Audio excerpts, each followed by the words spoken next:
Hello everyone and welcome to another video. Today we're going to do a sealed deck event with Dragon's Maze. That means 2 boosters for Ravnica, 2 boosters Gate Crash and 2 boosters Dragon's Maze. It's a bit of a shame that there won't be a lot of show out tournaments in this format. But there will be some Grand Prix and probably some Grand Prix trials or other sealed deck events you want to go to. And even so, I think there are a lot of lessons to be learned from this particular format, especially when it comes to building your mana base and related features. So this is the seal pool we're getting, and let's just dive right in.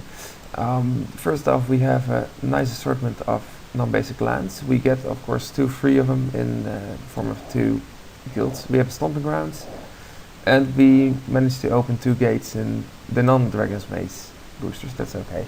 We got right gear, which I'll put with the unplayables. We got some clue stones and a key rune.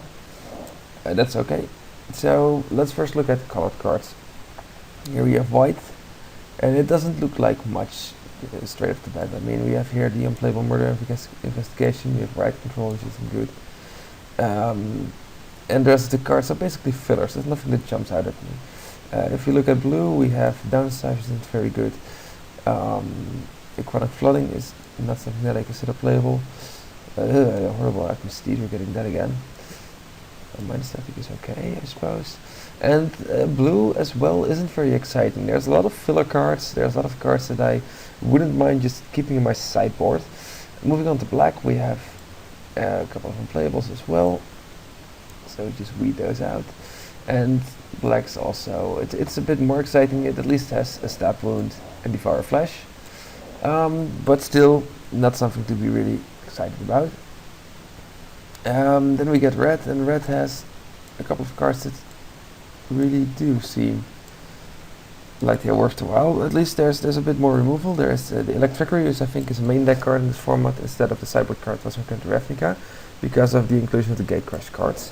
There's a Mugging, which is solid removal. There's an Explosive Impact, which is removal, and there's Punish the Enemy. We're getting some creatures in the form of Splattle Tug and Bomber Corps, although I do think Bomber Corps is trapped a bit in value. There we have Mutant Spray. Mutant Spray is the borderline card. I'm going to put it with the unplayables for now. We have 2 green side watchers, which really work with 4 gates. Unfortunately, none of the gates are green, so it will be a horrible gate mash, if I can put it like that. The other green cards are okay at best. There's Vaulted Rebirth, which is basically it looks good on paper, but it's never made a deck of mine. And then we get to, of course, what this says about is the multicolored cards. The Boros cards are few. If you see the first Blade, Blaze Commando, Gleam of Battle, not too exciting. We of course the Court and Summoner, a lot of late game as well. Azuri seems to kick it up a notch with some pretty good cards, including Speria and Lavinia, which is a shame because those 2 are really good cards. I like the Acquittals as well. And this is just an Assault Griffin with a little bit more bonus, but the white and blue cards are really weak, so not sure if you can take the direction. Orzhov has given us a Professor Drinker, and here we get what's probably going to be the best cards of our seal booster. We have our seal pack with a Swine, with a Rambature, we have a very solid Worm, we have Scapulan Giant and Savage Born Hydra. These are a lot of fat creatures, and as far as rule cards go, they're pretty good. Scrolling down for a bit, we're getting 2 Frostborn Weirds, which is not 1 but 2 Frostborn Weirds. I really like that. We have Izzet Charm, which is okay. Flux Charger is a pretty decent flyer.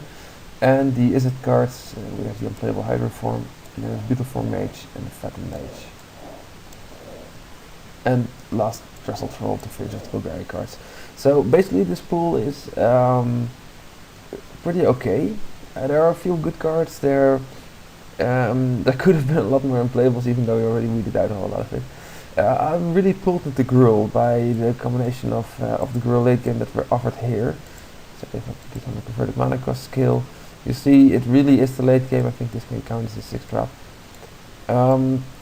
But it's really good late game. It's something that can finish, combined with the fact that we do have the red removal cards that we could play. This is a good deal, except these are also late game, except for the Muggy and the Electricity. So let's see how we can fill it out as well. Well, of course, the Watchers will be pretty good in this deck. We'll put the Goblin Rally in, starters, and of course Battle Tug. I like the monitor.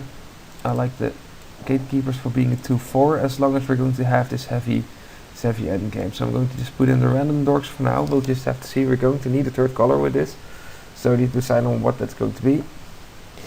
Let's see, we have Frostburn Weirds, which can function if we are playing mono red.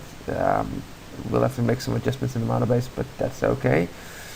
And let's just see, if we need to fix in another color like this, we have access to 3 choices basically. First off, we have Golgari, just adding black. Let's take out a couple of cards here. The white and blue cards, the white and black cards, they're not going to do very well in this Gruul setup, so I'm leaving them here. I'm not throwing them out just yet. We might be going into another direction after all, if we don't agree what's going out here. If we add black, I like black because we had Stab Wound and we had Devour Flesh. I'm going to put them right here. It also gives us the Bellswitch Spy, the Dagger Wimp and the Rectus Drake for a couple of extra flyers. We also get Trestle Troll, and that's basically it for cards. So what this does, it gives us a couple more removal cards, it gives us a couple of flyers, basically rounds out curve a little bit, and this doesn't look all that bad. Suddenly we do have a lot of early game, which is good for our late game.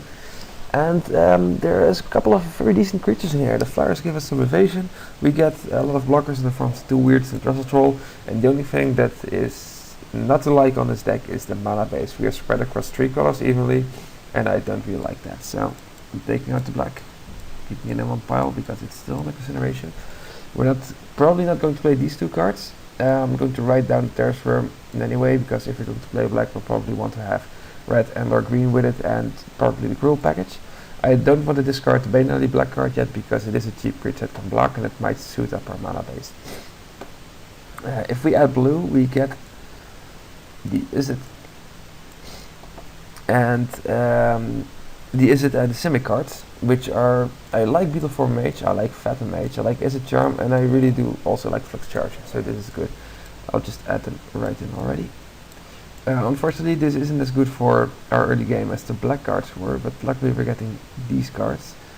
I'm going to put Waves of Thief with the unplayables, because that wouldn't make this deck, and I don't think it'd make the other deck either.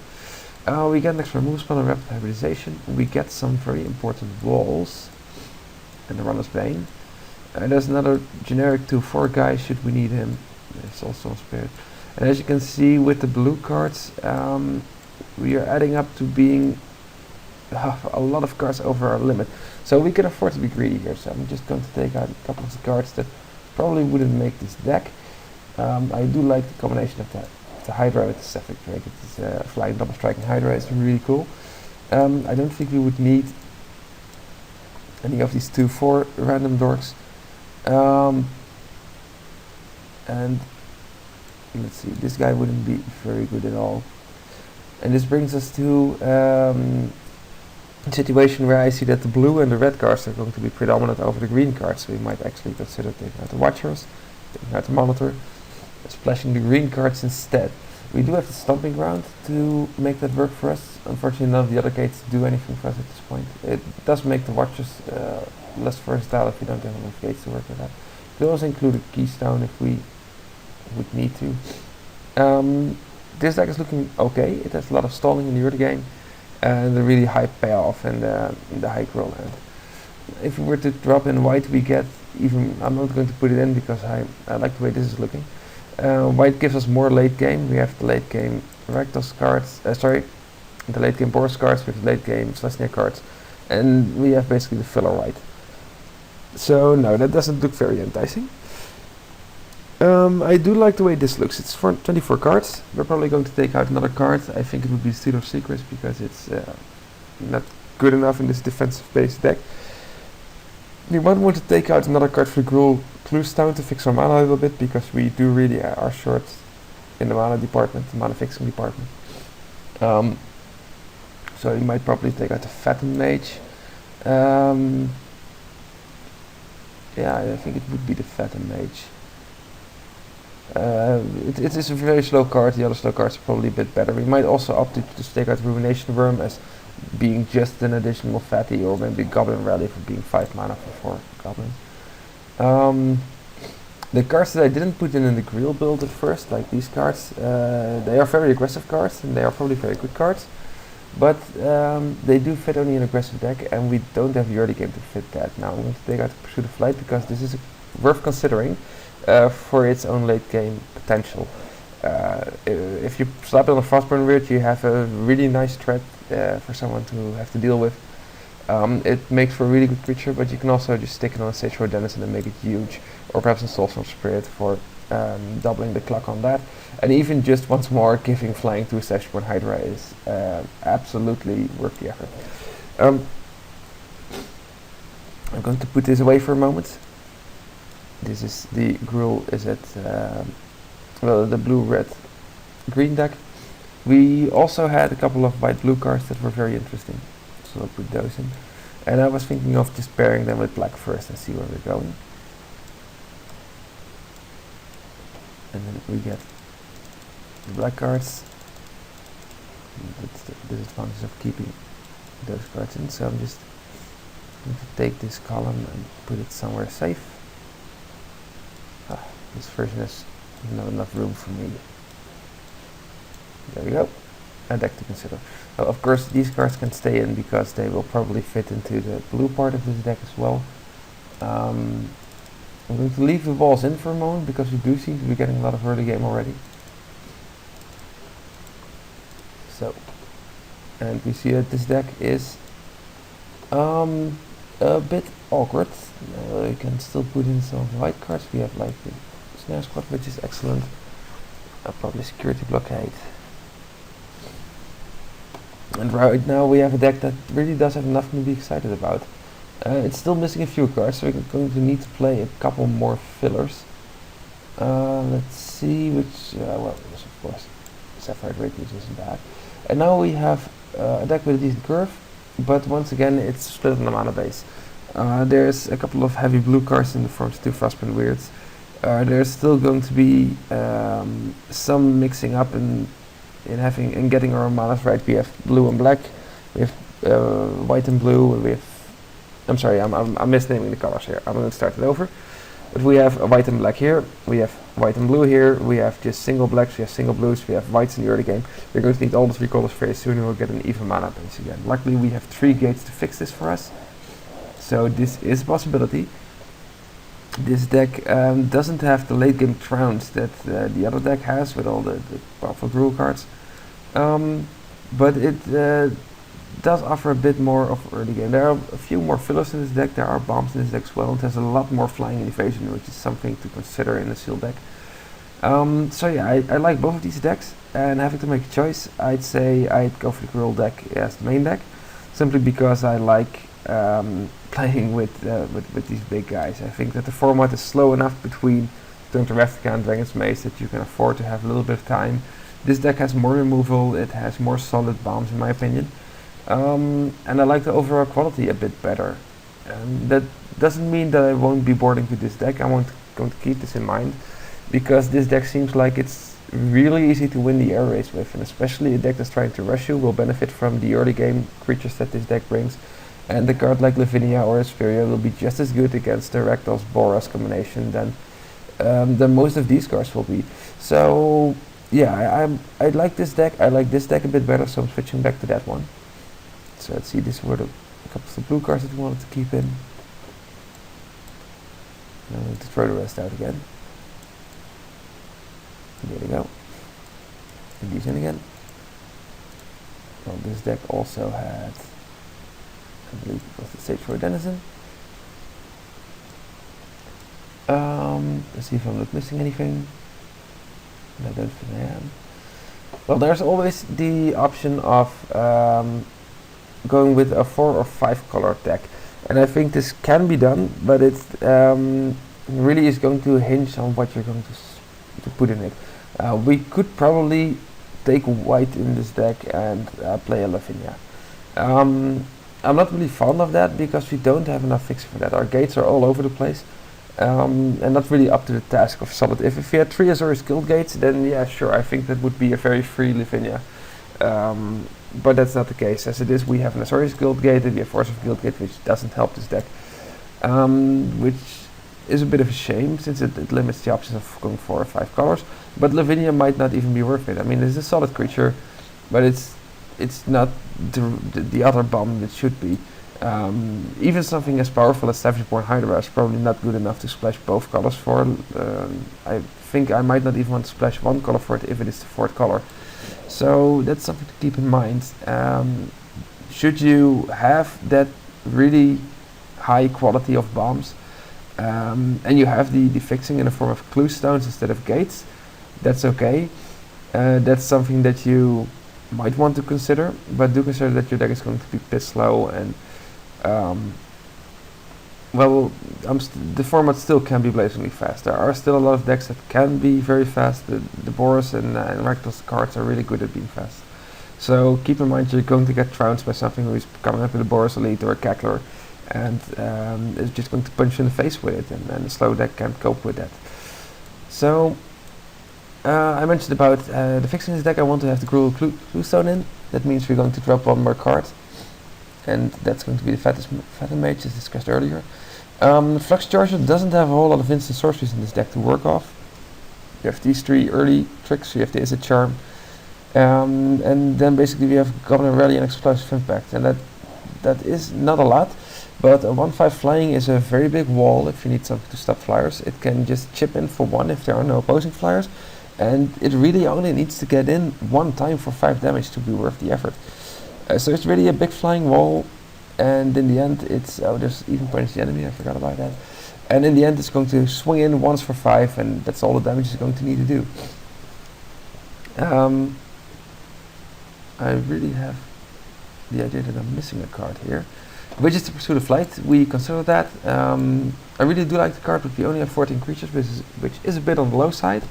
So I'm just going to keep it in the sideboard. If you play against something that doesn't have a lot of removal, I'm going to board it in to make those monsters weird, or make that super big Soulstorm Spirit, and launch it off from there.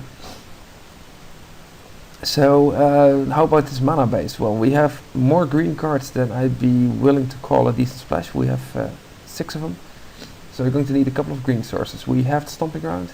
That is basically the only fixing we're getting, and the Gruul Rune to help us out. I'm going to need 2 or 3 more forests in here. So let's say that I put 3 forests in here, like this. Then I have 13 lands left for the rest. There's a lot of blue in the early game. There's a bit of red in the early game. We already have 1 red source, so that would be 6 and 7. That would be 6 mountains and 7 islands for the other 13 lands. Looking at this mana base still isn't as solid as I would like it. I would love to have played 1 last forest and 1 more mountain. But I think we really do need 5 green sources if you want to reliably cast these cards. But that's okay. I mean, it's still a sealed deck. It's still a little bit slower, and I think that these cards are good enough to just keep the Boros Elites and Rakdos Cacklers off our backs.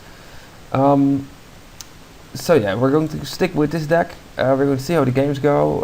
I want to keep this deck especially in consideration for sideboard options. And I'll see you in the games. I'll submit this, and I'll see you in a moment.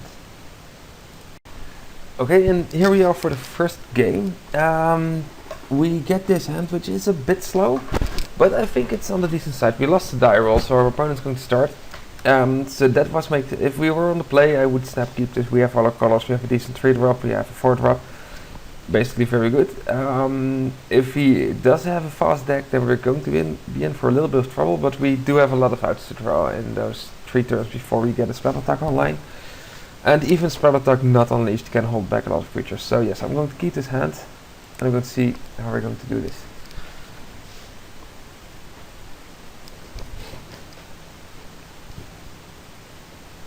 Okay, so he starts with Swamp. He doesn't have something on turn 1, so no dreaded Cacklers. And here's Frostburn Weird, and this is actually exactly what we were hoping for in this hand, because it can stall his early game. It may even draw a rule spell early if he has one, and the spell attack can reinforce it and take us into the mid game. He has a Rakdos Threat Freak, indicating that his deck is somewhat aggressive. I don't really mind that at this point. I'll just play out the Frostburn Weird. If he does have removal, that's a pretty good trade. Removal for Frostbite Weird will take 2 from Stratfreak again, that's okay. He's adding Death Cult Rogue, which might be a bit of a problem for this deck because we don't really have a lot of rogues. I don't think we have any, come to think of it. We could try and attack here at Frostbite Weird, but it will only deal 1 damage. You probably won't block it. And meaning that it won't be able to block if you play the spell attack after. If he doesn't block, we could opt to deal 2 damage and play the other Frostbite Weird and then get a bit of double weird thing going. I like the spell attack better because it's a bit more aggressive. It brings 3 power, no questions to the board. Is going to deal a lot of damage to him, and that's actually what we're looking for right now, a lot of damage so the Gorkna Rampager can finish off for us. I'm not really afraid of the race that's coming back with the Death Cult Rogue. We still have a comfortable 16 life. He's going to go low a lot faster than we do. Here comes Battlestrade Spy. That's okay. He loses an island. That's also okay. He's showing 4 colors. That does mean that he might be playing 4 colors or not. Here's Punish the Enemy, a great card for what we're trying to do here. I'll just bring out the spell attack. He probably won't block it. Go to 15. And I'll add Frostbite Weird to the board. Now we have 2 blockers. That's pretty good. One of the weirds can probably go in next turn. Take 4 damage from his attackers. Still an even race at this point. And another creature that can't attack into Frostbite Weird. It can't block either at this point. We might be thinking about what he might have for a game like this. Things like Rule Charm are going to be real blowouts right now, so I want to play around those. And once more keeping the weirds back to just do blocking duty if he decides to swing with everything.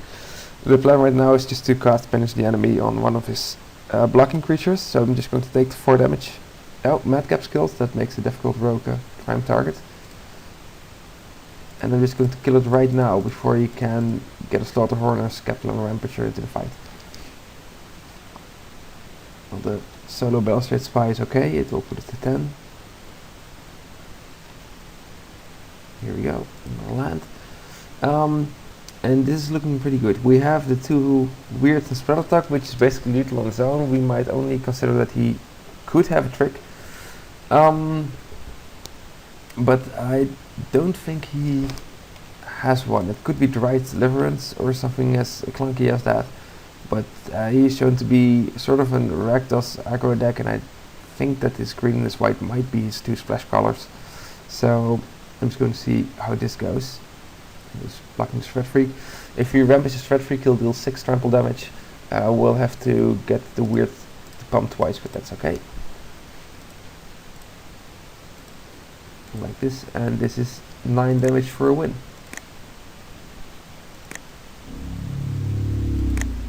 So he could have had Price Deliverance or maybe Ultimate Price for a spell attack, which would be advantage for him, but it would still be a race that he was losing at this point. So I think the weirds might have been able to just handle it on their own while he was at 6 life. A good game in any case. It really showed off a bit of what this deck could do, the way it can stop aggro in its tracks, and it really showed off the value of Electrickery. If we had Electrickery, we could have just shut out the Stratfreak, and this aggro start would have gone nowhere at all. I'm just going to submit this. We might board it over to the Esper deck, but I think this will do just fine. He showed the Madcap skills, which means I want to keep as much removal in the deck as I can to just disable his powerful auras. And I haven't seen what his green and white are for, and I really want to know that before I make decisions on whether to just go on to a new deck plan. This hand is a bit terrible. The Runner's Bane is losing a bit of value since he's already shown he has Madcap skills to increase power, and the mugging on his own is not going to do a whole lot. We do have all of our colors, but we have no action at all, so I'm just mulliganing this. And this is a whole lot better. We still have all of our colors. We have a Doorkeeper to stop his aggressive plays, and a Spell Attack to get the damage in, and Ruination Worm to eventually swing back at him. He's coming out with the planes. which does it could indicate right now that he's going 3-color even on white, black, and red. And the second planes really strengthens that opinion that maybe this green is his fourth splash color. And he said it wasn't one of the split cards. He's going to toil himself. That's okay. Means at the very least that he doesn't have a whole lot of tempo. And maybe he's probably in some distress for his red mana. There's Ogre Jailbreaker.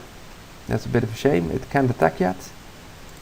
We could rapid hybridize it right now, but I don't really feel that's worth it. It's turning a 4/4 and a 3/3. The 4/4 can't attack yet, and we do have punish the enemy to just double it up with spread attack next turn. Even so, we can just wait for Ruination Orb to finish it off. I don't feel threatened at this point, and I want to get a bit more value out of that hybridization. So I'm not going to take it on the Jailbreaker. There's a Salt Griffin. That's probably a better pointy end for the punish the enemy. Just going to make him lose guard. There's Madcap Skills, a fine card for him to lose. And yeah, what I'm going to do, I'm just going to punish the Assault Griffin in our turn, so he doesn't get to play a trick to save it. And then next turn I'll play the Ruination Worm and see if I can go to town with that. There, he found his red mana. And he has assembled a Legion. Well, that's going to be a problem for our Ruination Worm. Yep, it is. Well, we'll just have to pretend like it's all okay and play it and hope that there is a Rampager around the corner to give a trample at one point or another. There's the gate, so his Jailbreaker is free to go.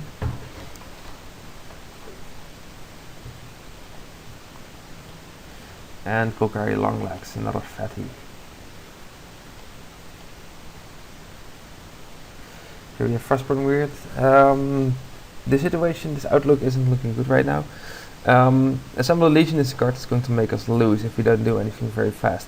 Unfortunately, the cards that we have are not allowing us to do a lot of things very fast. We can send a Ruination Worm here, he'll probably block the Soldier and the Longlegs in the hopes of killing it. We can use the Rapid Hybridization on the Longlegs and we'll kill the Soldier. And that really isn't a good scenario as well. At this point we need to wait for one of our bombs to finish this, and it's got to be one of the flying creatures. So I'll just put in the Frostburn Weird in the island, and let's see if that if we can hold out long enough for something to turn up.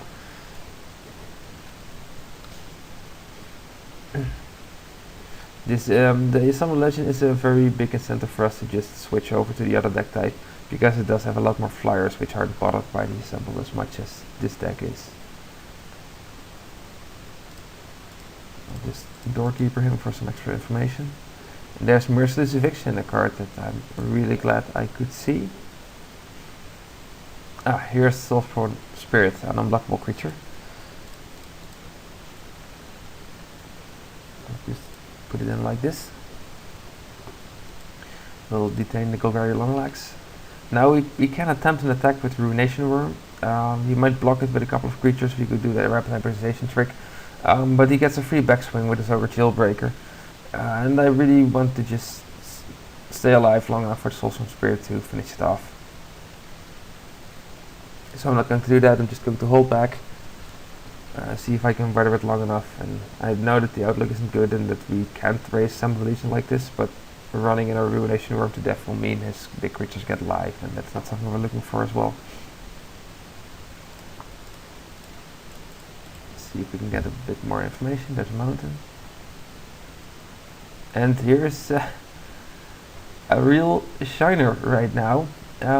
This would clear his board up very nicely. I'll just send the Spirit in. This is going to even the odds a lot for us. Especially since if we can get a good attack in a splatter attack, we'll be able to first strike one of the big ones to death. The real question is, when are we going to use this? Some more cannon fodder for the Electricity to work with. And here they come. All the soldiers are going in.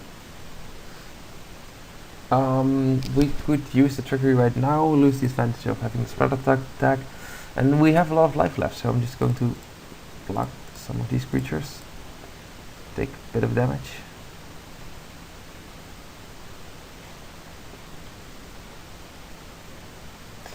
another Frostburn Weird.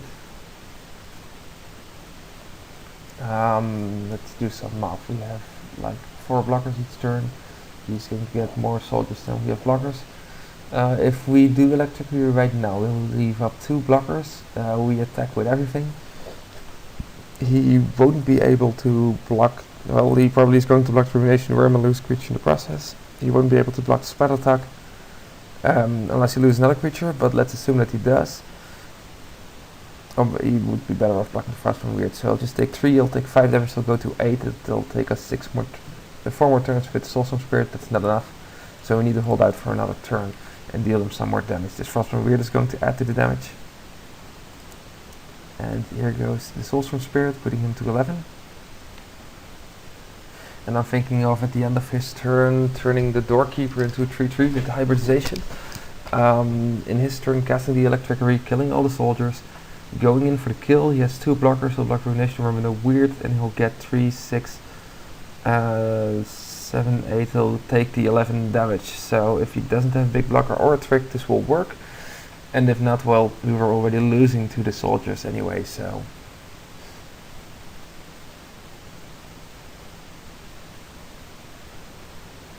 There are a lot of them coming in. We'll just block as many as we can.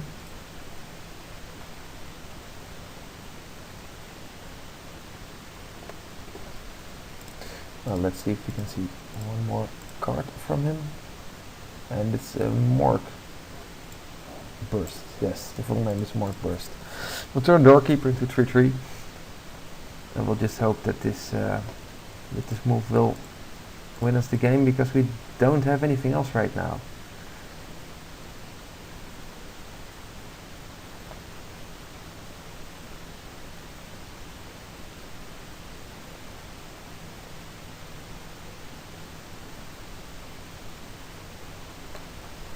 These 2 blockers will block the Ruination Worm. Frostburn Weird will be dealing the most damage, which means that this Frostburn Weird can go up to 4 powers, 4, 6, plus the 6 from this 12 damage. So, barring any tricks from his side, we'll be winning this. If not, we'll probably be losing this. But that really depends on which trick he has. If one of these 2 creatures survives combat, then he'll have lethal next turn. If he doesn't, he'll just have a whole lot of soldiers, and we might be just able to hold off long enough to let the Soulstone Spirit do the trick. We'll just see how he responds to this.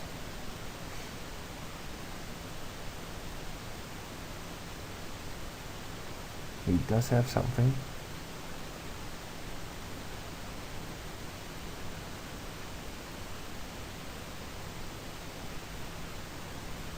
He's using Pit Fight, and he's doing Pit Fight, of course, on Soulstone Spirit with the lifelink creature.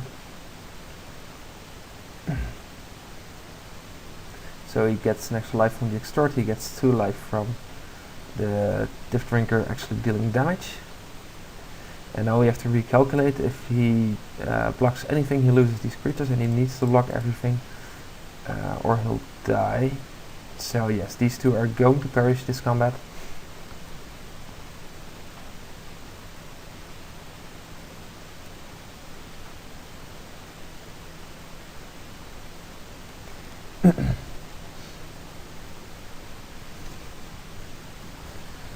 Blocking like this.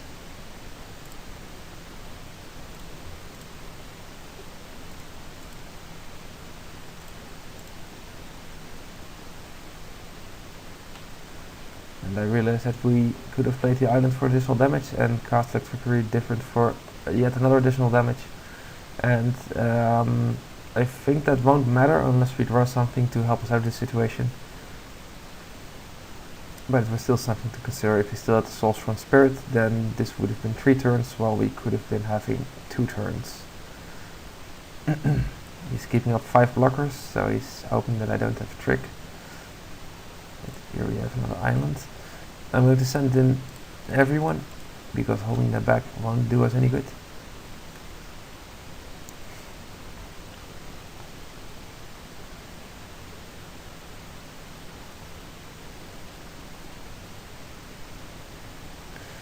And now he has lethal on his soldiers, so he's probably going to kill us this turn.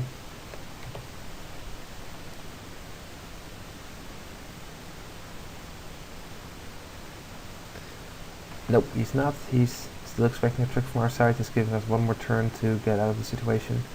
And we actually draw something to get out of the situation, so I'm not going to waste any time on this. Just use the impact. And let's see if he has something. He has Devour Flesh to gain a life. That's a shame. Means we're still going to lose after all.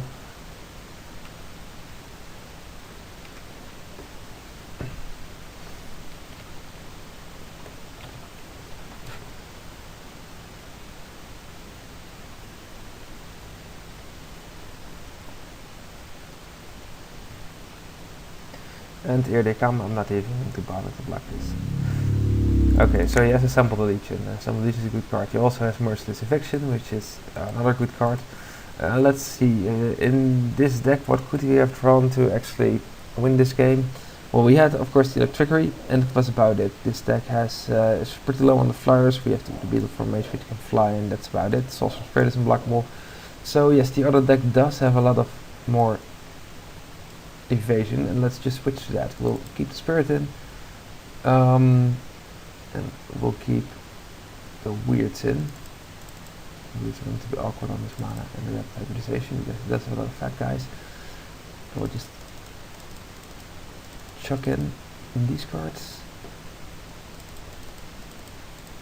The Power Flash, the Imp, the black card might be useful. There's the Snare Squad, the Crusade Denizen, Security Blockade, Sapphire Drake. Let's see. Now we have all of these lands which we're not going to use. These are 20 cards. What are we missing? Let's see. We have a Ram's Bane here, which you could use in this deck. That was about the deck we settled on, so we just need to get in some more of the filler cards. But we do have access to the gates, to 3 of the gates right now. So I think the Way of the Thief might actually be an addition. I didn't see a whole lot of removal in his deck. And unblockable seems to be a key feature versus him. Let's see, well, there's of course right control. It can buy us a turn against the Assembled Legion, but only against the Assembled Legion, so I'm not going to put that in. And I think the Sator Denizen will actually be the creature to put in. Yep, it's going to be like this. So we need to put the lands in. Well, the suggest button is absolutely horrible in this case. We're going to need a bit more blue than the rest because we do have these 2 weird guys. And I think it's a bit like this. This is 18 lands. We need to cut one. We have all 3 gates. So I think white is the least color here. We do have Asperia. So I'm just going to take out a swap. I'm a bit pressured for time, so I can't really see if this is the right mana base. I think if we change a little bit, it'll become a little bit better. But we're out of time. So I'm just submitting it like this. Yes, we want to play first. We are going to try and be the aggressive deck, even though our mana base is a little bit shoddy for playing first. And here we get this hand, and this hand doesn't have enough lands, so we put it away. This hand does have enough lands, but these aren't the right lands, so we'll put it away as well. And this hand is pretty much close to perfect as far as only 5 cards go. We haven't seen a whole lot of opposition for a card like Dagger Drum Imp, so I think this can go a long way in getting us out in this game. Yeah, Skinbrand Goblin, which is fine. We'll just show him our new colors, put the Imp in. And the Dagger Drum Imp can actually raise the Skinbrand Goblin in this scenario, especially with the Soulspawn Spirit backing him up next turn.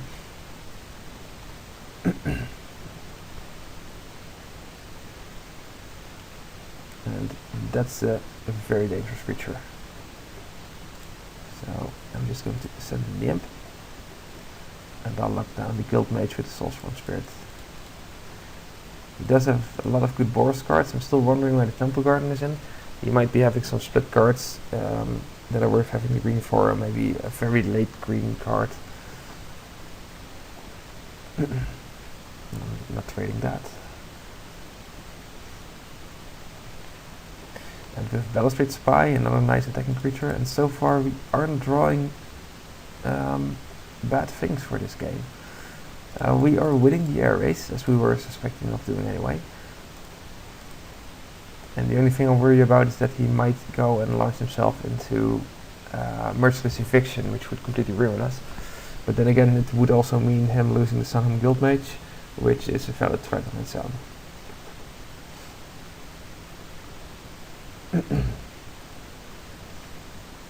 He's not attacking with the Guildmage because he doesn't want to trade it with the Spy. The Soldier is no good against Balustrade Spy, so it's just Skinbrand Goblin.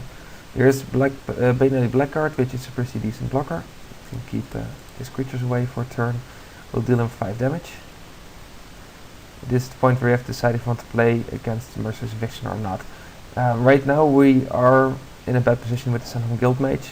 We do have enough life to erase this, but if one of the 2 power creatures loses his life in the progress, we are going to be in bad shape. I don't think the Baneally Blackguard is going to add a whole lot of things in the late game, so I'm just going to put it out to block, trade with Skinbrand Goblin, or just stop that Soldier from coming in.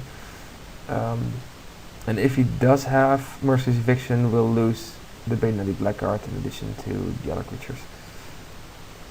He's attacking with everything. He can't use the Guildmage twice, so I can either force him to use it by blocking Skinbrand Goblin and taking 6 damage in the process, or I can just block Soldier and keep my Blackguard alive. I'm going to choose to force him to use his 3 mana and kill the Goblin, and this might be even revealing that this was just an attack for getting in some damage, and here comes Merciless Eviction. And there they go. We are immediately rewarded with another creature. And the best thing to do right now is draw some lands for the Sapphire Drake, which can then finish him off pretty fast. And that's Sire of Insanity. Yeah, so well, he does have 4 cards in hand, so I don't know if I want to waste this. I think I might want to wait for the trigger goes on the stack, then use the Rapid Hybridization, then let him discard his hand, leaving him with a 3/3 and no hand, and me with no hand. Up and there go. Oh, he's playing Showstopper. Man, that card is awful. And he discarded Death Cult Rogue, Sort of Songbirds, and Mort Burst. And now we're pretty even. He doesn't have as much life as we do, but he has a better creature.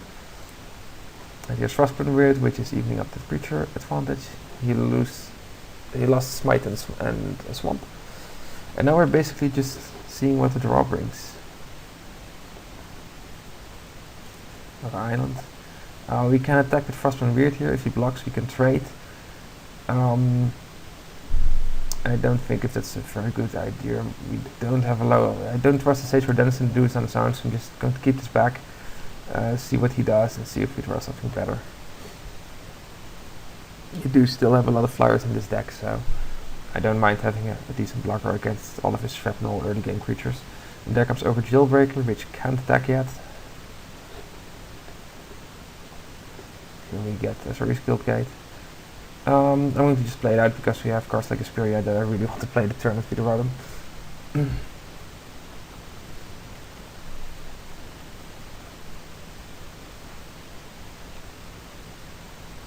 Here's Lavinia. 4 or less, that does mean the Frog Lizard and the Jailbreaker, so we can play Lavinia and then burst in for 4 damage, putting him on 6. On the one hand, I think that might be a good idea. On the other hand, we don't have a whole lot of follow-up to this. And since nothing is happening, since he doesn't have a gate, I think I'm just going to hold back Lavinia and see if I can use her Nasty Tame later.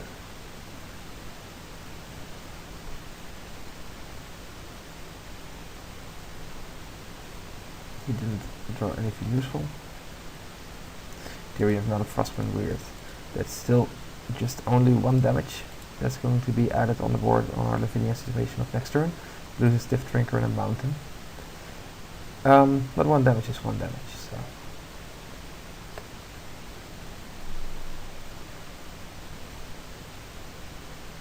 And the Frostburn Weird also does present us with a situation that we do have something to punch with next turn, because we'll have a lot of 4 power cards. I don't really know what this attack is going to be about. So yeah, I'm just going to bait this. These are some pretty high power creatures. I'm just going to see what he can have. He's going to trade the Frog Lizard for Stage 4 Denizen, which is okay. He's going to give it +1/+1 on first strike, which is also okay. It will still die.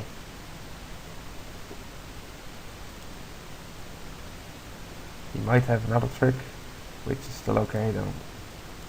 We'll just make this one a bit bigger.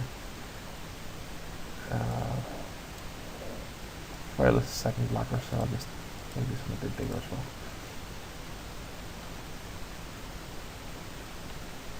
There we go. This looks like we'll be trading 2 cards of his for 1 of ours.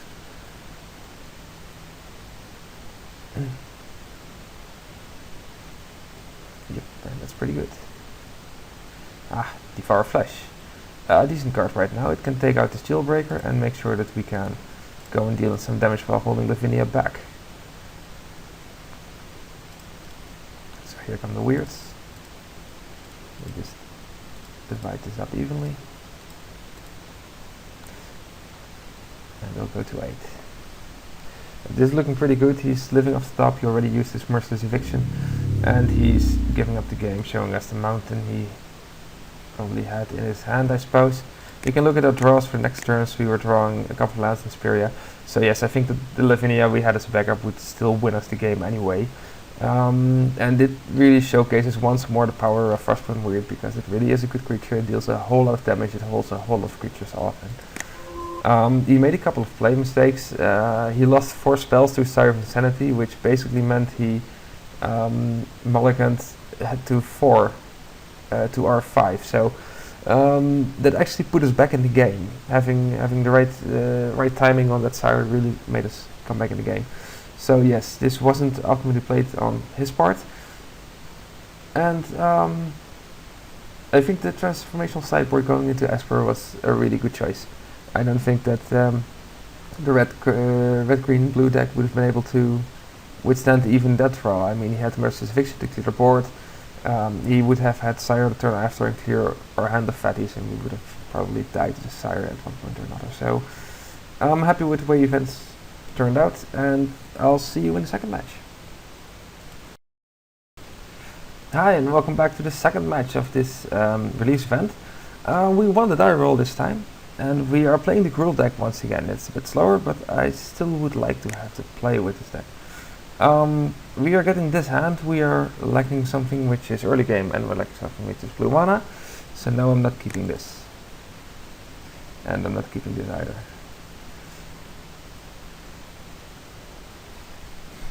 So I have to wait on our opponent to make his decision for his mulligan.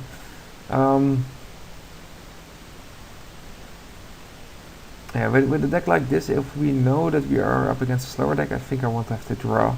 This is smoothing out a bit of the mana problems that will arise from playing the awkward combination of lands that we do now. And this hand is perfectly fine. I don't have green mana yet, but with 5 sources that's okay. We do have Frostbite Weird to help us through the early game, and the always amazing Spell Attack to appear at least aggressive. He's starting with a Golgari Guildgate. Here's Scatman Giant, something to do for us in the very late game.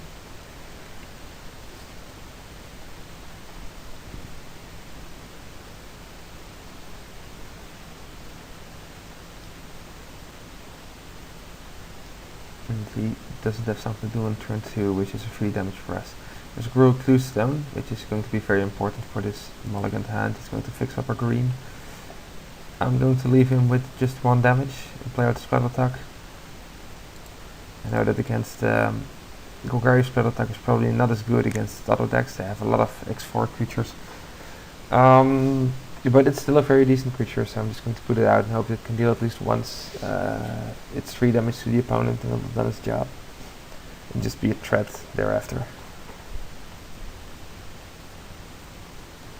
He has a Dimir Cluestone. He's already showing 4 colors like the other opponent. And we are left guessing to which of his colors are his main colors. I'm going to play the Gruul Cluestone. I'm going to make this guy grow. I'm just going to strike in for 5. His slow start is actually well, putting him in the danger of just losing to these two creatures right here. If we can use mugging on this creature next turn, we'll deal an additional 7 damage to him. Or only 6 damage if we don't draw reds or blues. No, 7 damage. 7 damage is correct. Putting him on 7 and having another follow-up the next turn will put him under a huge amount of pressure, even though he does have a lot of cards in hand and does have a lot of colored manas available. It might also be that you don't even have to do mugging if he has a weak play, which is certainly possible if you play that many colors. You're probably going to have a lot of late game cards he can't use yet, so we'll just have to see what comes out. And here's Ivory Denizen, something that I wouldn't even want to play mugging against. It can block the Frostbone Weird with no problems though, but the Spread Attack will still get in for free. No, I'm not going to pay 2 life for this. I'll just send both of them in. If he does want the Frostbone Weird, I'll use the mugging after and kill the Ivory Denizen. I'll just do them 3 with Spread Attack.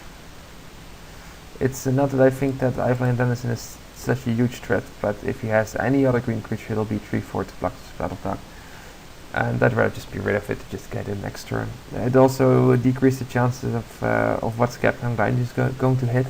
So if he does come out with a creature that has less stats than 4, like Fusion Shanktail, then if we draw a land, we can let the Giant take care of it. And just go in for the full 4 damage.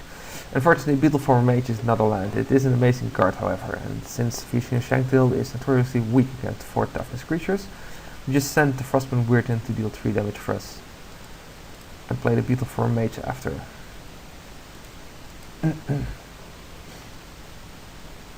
So he'll go to 8, which means the Beetleform Mage will be lethal in 2 turns as well. Which is a good outlook in my opinion. He is holding 5 cards, so he's going to get his late game into action right now. He'll need to use it to defend, like the Fusion Shanktail. So that's not a real problem yet. We're just going to have to see if he has something like a mass removal, the Gorgon's Gaze, or maybe show a white mana and have Mercy's Eviction. Or maybe there's something like Reckless Rage Mud and just gets him to race back. It'll put him back on 11. Yeah, that's a good turn for him. We have another Frostbone Weird, which is a good creature for us. I could just attack with Spread Attack here, it'll trade with the Shanktail. That's not a bad deal right now. I don't think Spread Attack is going to do a whole lot else. We could wait for another mana and hope Scapeland Giant takes out his blocker, but I really want the Giant to just take out the Rage Mud if it can. That the Shanktail can't attack back because of our own Frostbone Weird we're going to play after combat. So I'm a bit torn on whether or not to send the Spread Attack. I think we could save it and hope for lucky with the Giant and deal an extra 3 damage. That might be the best play. So we're just going to put him up. And we're going to put him up for an extra damage, take him to 5. And he'll go back to 8 from his Rage Mud, but that's okay. There's still a lot of damage on this side of the table. Having the Spread Attack in reserve right now also gives him one less opportunity to use it for an Alpha Strike. But then again, if we traded for the Shanktail, he would have had one less attacker for an Alpha Strike. So that pretty much evens itself out.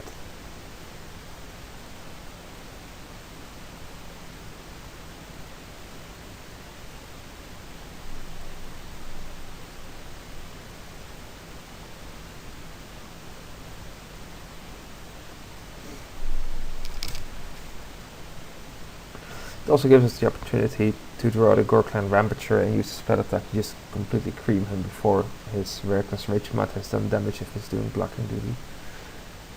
Since the first strike will just kill him before we get to the other damage. The Rage Mud is going to come in anyway. I'm going to block with the Frostbone Weird. If he does have a trick to kill the Weird, that's a fine trade. He will probably get a few more life, but it's okay. I think this was just a standard life grab, see if we can get some before.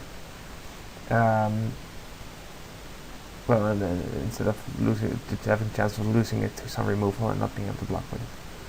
And here's August Slumlord, and that's a creature I don't want to see right now, because that actually is very good. Unfortunately for him, this is a charm, which is a really good card right now. I think I'm just going to attack with everything. Well, if I attack with everything, he'll block spell attack for Shankill and it'll give him 2 reds.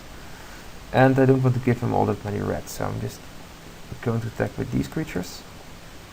See how much damage they can do. There's no profitable block for him in this scenario.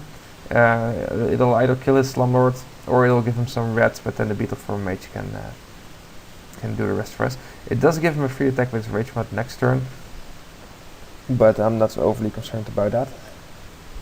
He could decide to do a double block or something like have these 2 creatures block the Frostbone Weird, or these 2 creatures block the Frostbone Weird. But both scenarios will make him lose a more valuable creature than our Frostbone Weird. He can't afford to, he needs to block at least 2 of these.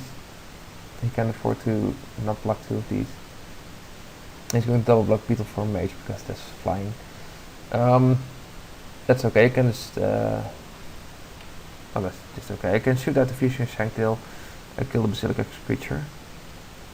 We don't have enough mana to lethal up both of these, so we can only put him on 1. So I'm just going to use the Izzet Charm to deal 2 damage to the Fusion Shanktail. The Beetle Form Mage will kill the Basilica creature. Okay, that.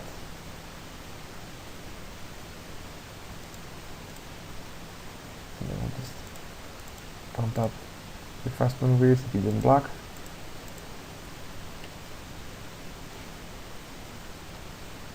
So he does get reds now, but I'm not overly concerned about reds.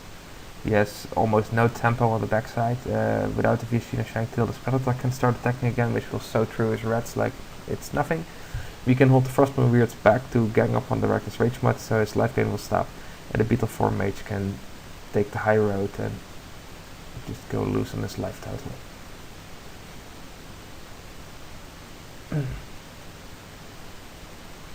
And here we have Corpse Deck Menace for yet another fat creature on his side. Does mean that Spellitack can't attack next turn, unless we of course draw the Electrickery, in which we just win next turn. And Rot from Skeleton, another creature that can't block. Here's Surta Swine, and that's basically game for us. We'll just use this one to get fat. We'll attack with the Beetle Form Mage. We'll be able to block it because it flies. And we'll blood rush the Swine on it.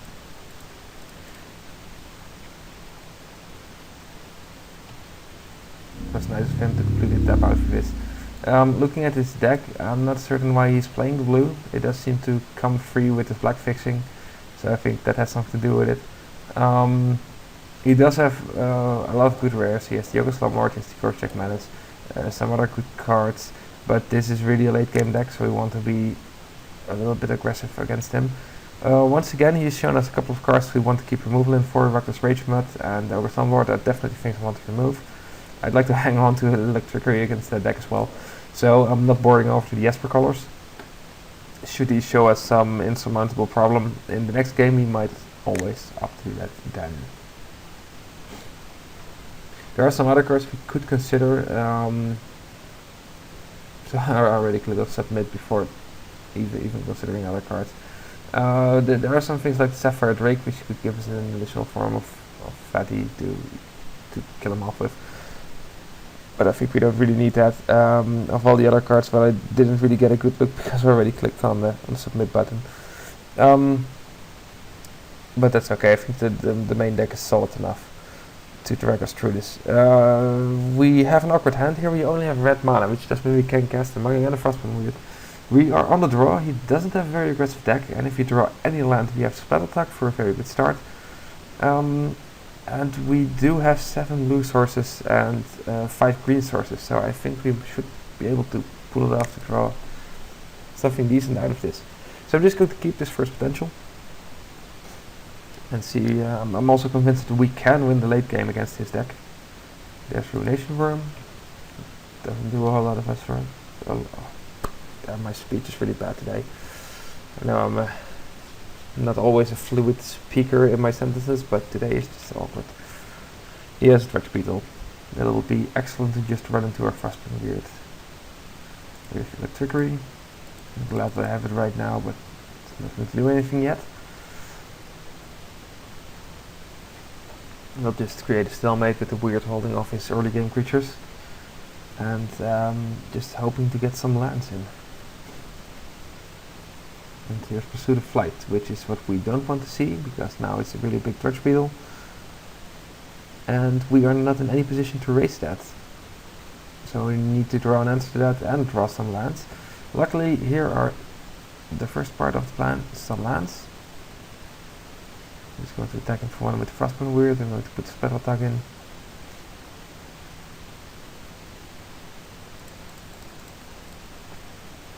I think that the Pursuit of Flight might have been good against his deck as well. We didn't see a whole lot of removal. We saw vulnerability to flyings. And this is probably one of the reasons why he does have blue in his deck. I'm just going to take this damage.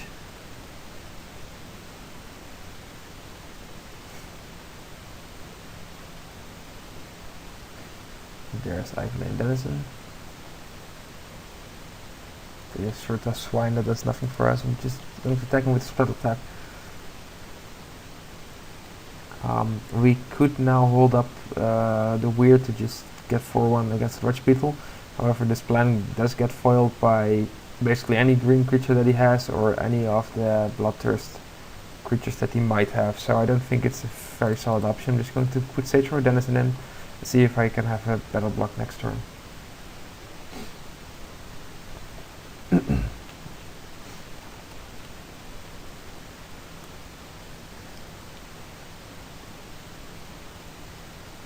Sending an Ivory Denizen as well. This is a sign that he might be holding this Ephesian Shanktail, but in that case I do want to see him play that Shanktail, so I'm going to double block the Denizen, take out his trick and have a bit more of a solid plan on how to handle the Dredge Beetle.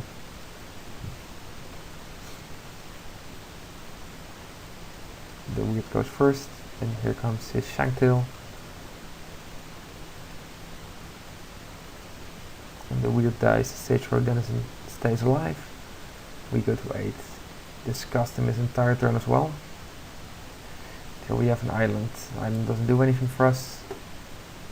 We'll just go in with the Spell Attack.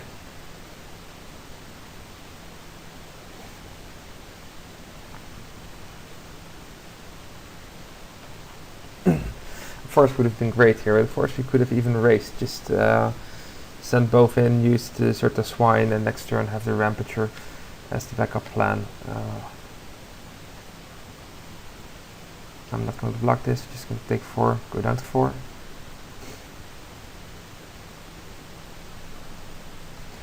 Has Guard Bluestone and another Dredge Beetle.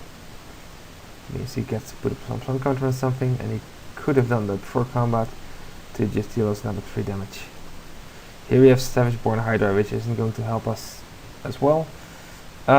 We are not dead yet. We just attack with Spell Attack and see if we can get Ivory Denizen to block.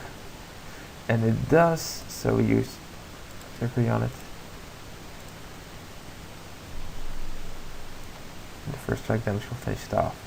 We'll use the Mugging on the Dredge Beetle, which means we still have Sagebrush Denizen to block the Dredge Beetle and see if we can draw something to get out of this mess. With 4 of the 5 green cards of the deck in our hand, well, we see this is a bit of a last gamble. But then again, we had as many green cards in our deck as forest, so it might have just have gone the other way, in which case we've been able to raise him. I think we might even still be able to raise him if he doesn't produce a second threat, and we get a forest, and we get a blocker next turn. We get the dealing tree,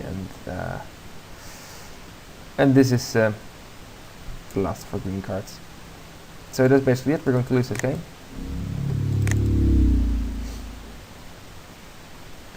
Oh, we also had the giant, so there was another green card in the deck, but this was just unfortunate. We needed a green source, we didn't get a green source, so this game was over.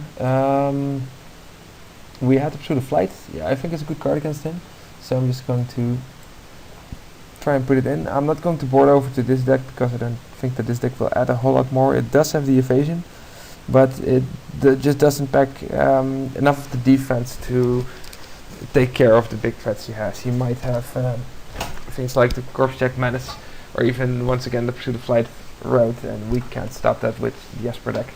So we're just going to try and stop it with this version. Let's see. We'll just take out something stupid.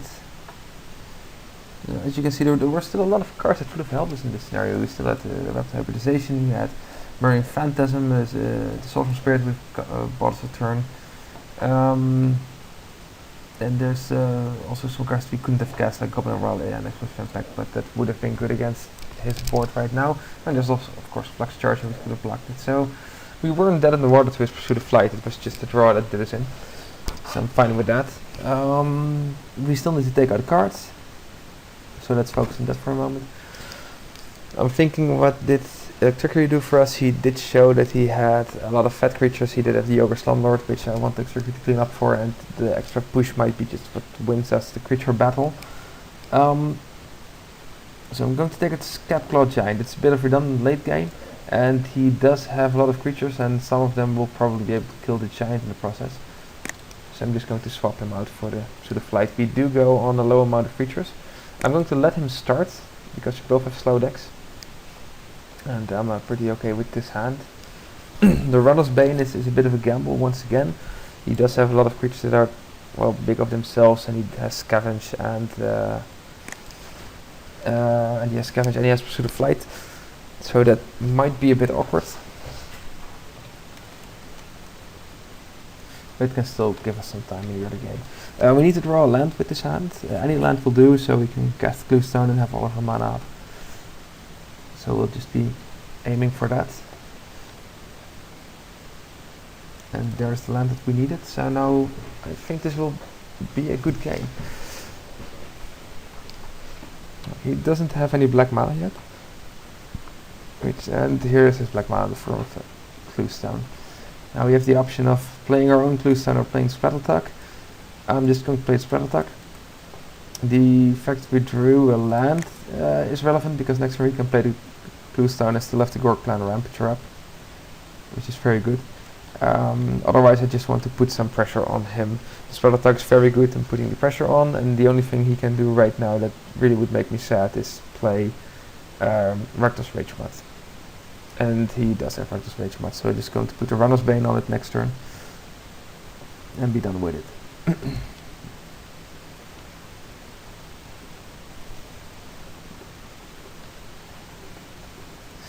We have Frostburn Weird, which is also okay to draw. So just send in the Sprattletuck, and we'll play out the Glue-Stone.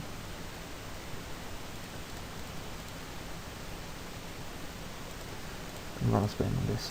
Now he might have a trick to get the Runner's Bane off again, and it'll give him some advantage.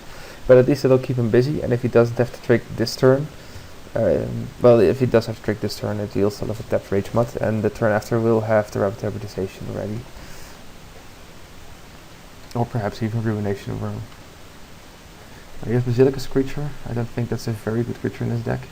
He doesn't have the blue sources to back that up. And here's Ivolane Denizen. Ivolane Denizen is a good target to die, because he can put +1 fun counter on the Rakdos Ragemat and throw the Runner's Bane off. Here's another land. I'm just going to send in the Sprattletuck. And now we have a choice of what we're going to do. We could play the Ruination Worm and be at risk that he plays the green creature and untaps the Ragemat. I'd rather just settle for playing Frostburn Weird. It'll be a good blocker. It can hold back Ivolane Denizen. And if he does play a green creature, then in response we'll just kill it with the Denizen with the Rapid Hybridization.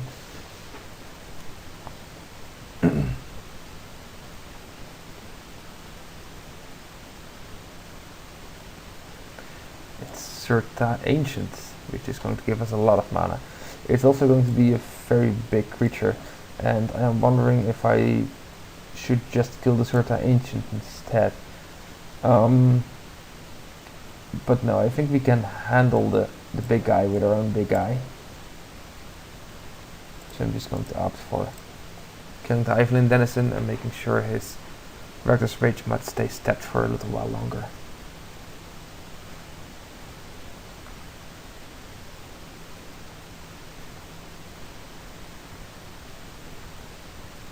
You do get the benefit of having a lot of mana right now because of his Surta Ancient, but we can't really make use of that because the only thing we would need right now is the double green. We don't have the double green, so well, I'm just going to attack with Spell Attack and see if he wants to throw his Ancient in front of it, which means we can just activate the Rampager. Yeah, he's throwing the Ancient in front of it. Or not. He sniffed the spell and he was right. So yeah, we'll just let him take 3 damage. In that case, I'll play the Ruination Worm and use the excess red mana for killing off this creature. I'm not really intimidated by this creature, but it is a flying creature and I don't think Mike is going to do a whole lot else right now.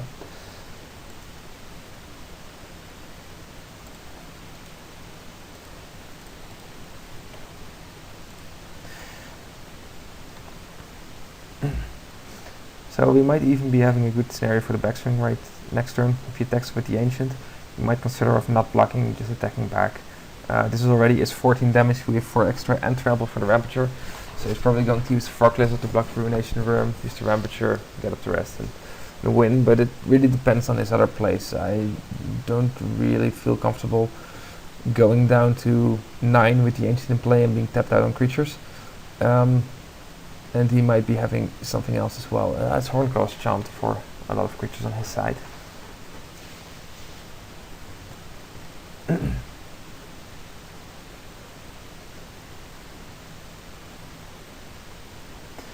So this is not a good situation to be in, and we're definitely behind. The question is, do we want to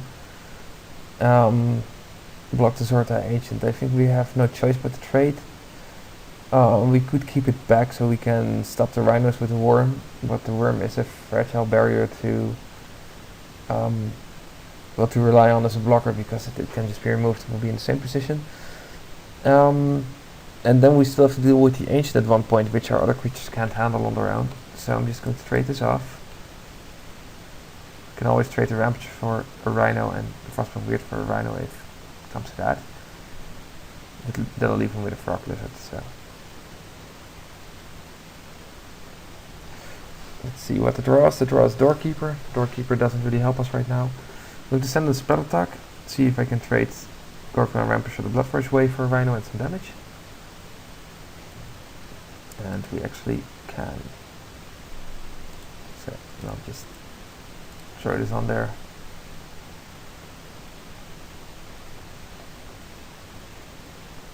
And then I'll put out the Doorkeeper. If he attacks with the Rhino, I can't trade it for the Weird this turn, but I wouldn't want to trade it at this point anyway. And actually I want to invite him to attack with the Rhino. It means Spell Attack and attack him back. And he probably during his Red Catcher, but we see how it taps his mana. Another incentive to absolutely not trade the Rhino for the Frostbite Beard this turn. He is doing his attack step.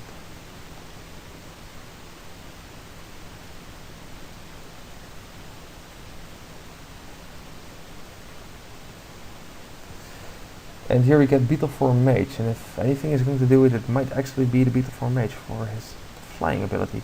We'll just throw in the Spell Attack and see if he wants to make something shrapnel fodder. He doesn't, so he goes to 8, which means the Beetleform Mage is lethal in 2 turns. And that is actually exactly what we're looking for.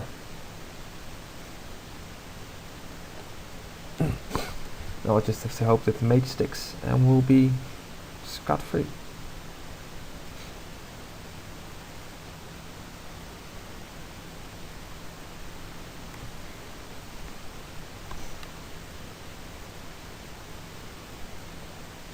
Here comes the Rhino again. Once more, not going to block it. Just take the damage, go to 8, and give him the extra red from our chum blocker.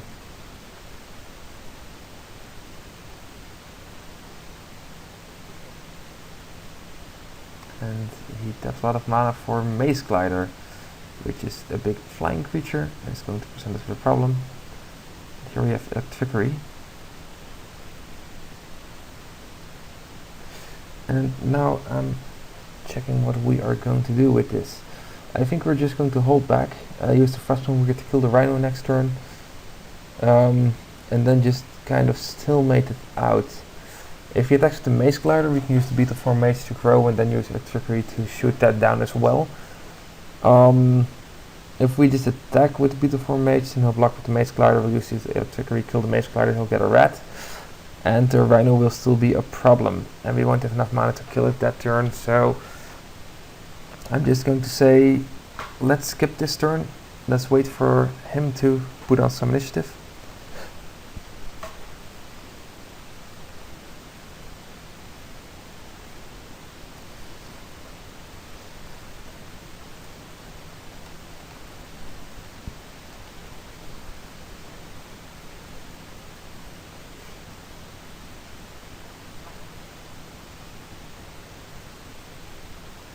He has Lobber Crew, which means we have to be careful about going down all life.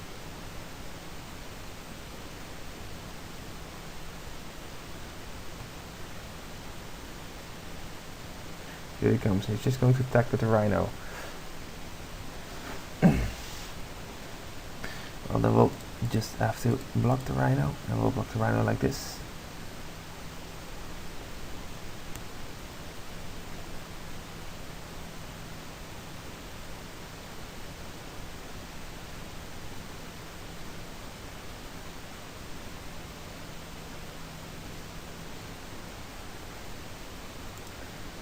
We'll make the Frostmourne Brigade grow to 4 power. I'm also blocking with the Doorkeeper to prevent the trample damage of the Rhino from reaching me.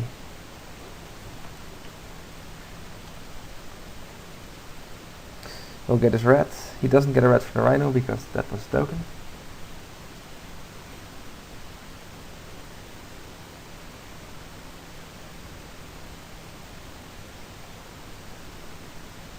And after combat he has now the Dimir closed down. Okay, so he has no cards left, so he's playing with an open hand for us. Here we have Is It Charm, which might actually be helpful in the short term. I'm going to make this creature fly. I'm going to send everything in.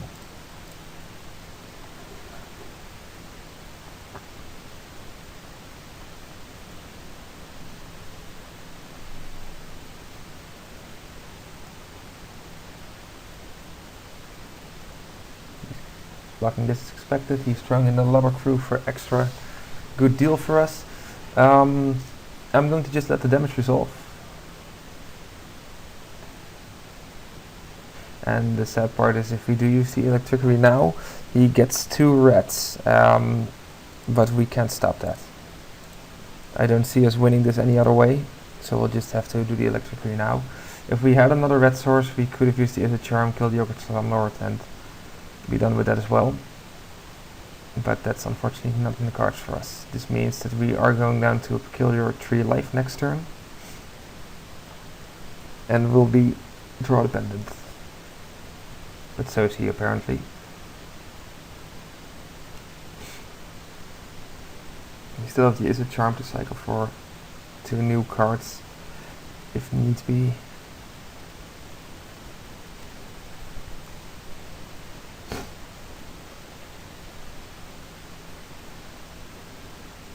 He's actually keeping the rats back, saving him on the damage. He probably wants to block spell attack for sure. It does mean it buys us another turn. Here's a mountain that we couldn't use. As it is, well, I'm just going to activate this. Because we do have to clock him out. I'll just attack him with the spell attack and the Beetle Form Mage. He'll probably block the spell attack with one of his rats. And I'll just have to hope that he doesn't have any tricks.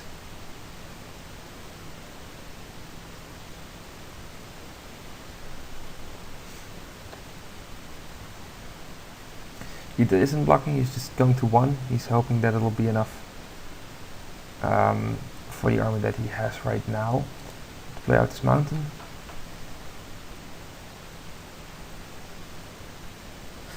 And now I'm just going to let him attack with everything. If he does have a trick to save a red from the Izzet charm, if it is a Bloodburst trick, he's going to use it on another creature and win anyway, so there is no value in us removing a red before combat. I just want to see if he does know that he can attack for the win, and he does. I'm just going to block the Ogre Slumlord. I'm going to Izzet charm off a red.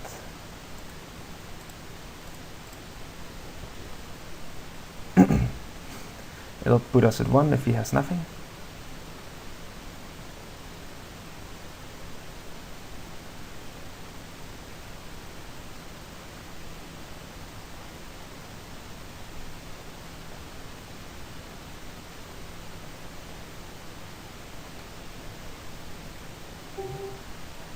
And he says good game, so I guess he doesn't have anything.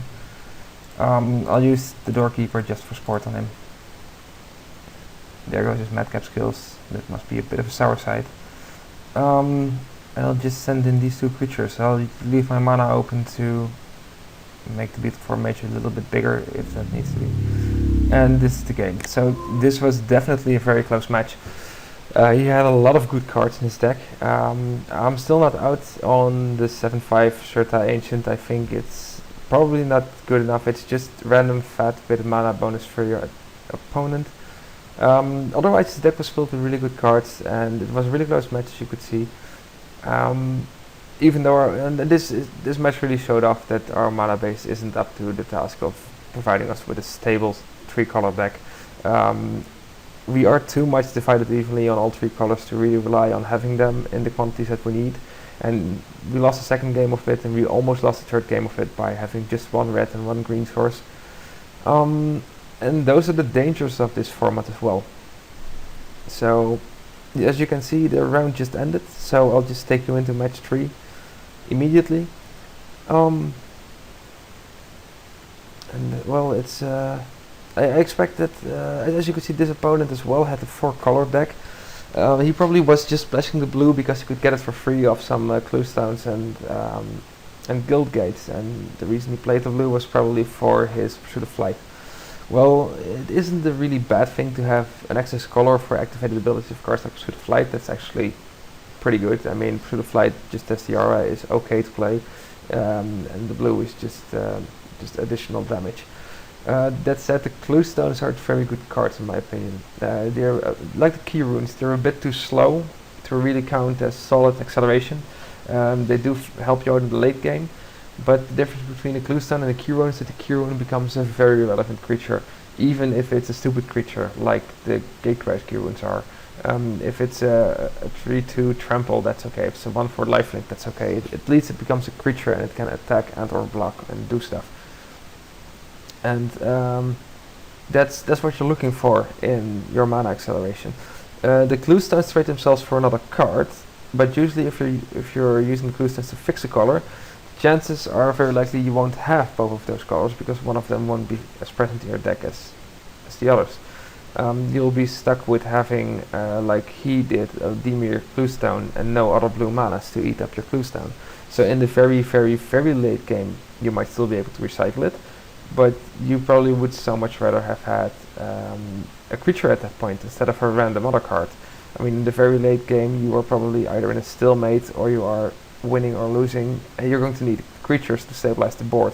And unless your card quality is so amazingly through the roof that a random creature won't be better than a random card, then okay, then go clue stones. But otherwise I would just think that any creature would do the trick better. This is the third match. We have all of our colors in this hand. We are a bit high on mana with 5 mana sources and 2 spells. The spells are very defensive, so we can probably buy us some time. And as I was debating clue stones just a moment ago, we have a clue stone that we can actually eat this game. So yes, we're going to keep this hand.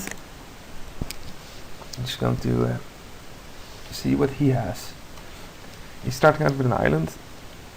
If he's going to rush us with flying creatures, then we'll actually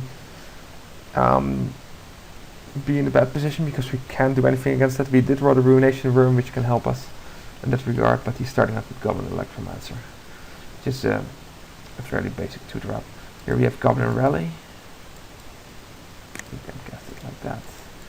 Like this. So we have Frostman Weird to block. he might go all out on us and have Pursuit of Flight, just like the second game of the last match. Then we would probably be in trouble again, because he definitely does have the blue mana to activate the Pursuit of Flight. Well, if not, then we'll just be sitting back on our weird, holding the Electromancer. Next turn we'll develop the Cluestone, and the turn after the Goblin Rally to just make a lot of creatures that can attack. The turn after that we can have Ruination Worm if you draw a land, and we'll be stuck in hand with the Mermaid Phantasm, which really will have lost its value by then, but that can't be helped. We'll just play Forest. We could attack here with the Frostburn Weird and see if we can put some damage through. That's actually not a really bad idea, except he could double block and then we trade for Windrake. I don't really mind trading for Windrake at this point, because we do have a lot of potential in our next 2 turns, so I'm just going to do that. If he decides not to block and just take the 2 damage, then we'll be in a race, which Goblin Rally and Ruination Worm will probably be able to help us win. So yes, I'm fine with both the outcomes of this attack.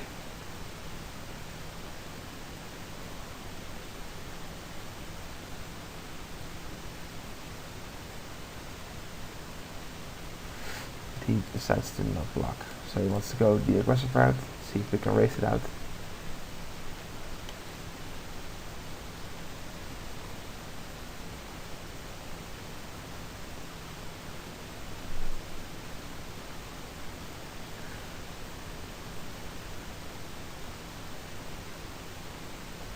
Here he has Madcap skills, and that's bad news for us, because this is going to tilt the race in his favor. We really want to draw one of our removal spells right now. Here's Runner's Bane, which doesn't qualify as one of those removal spells. We'll just poke in with Weird for damage, and then play the Goblin Rally.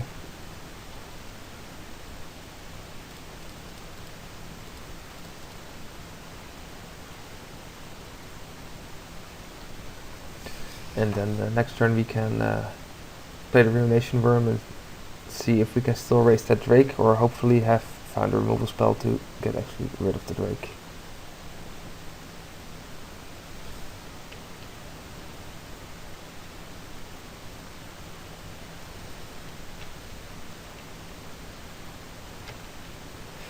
We go to 8.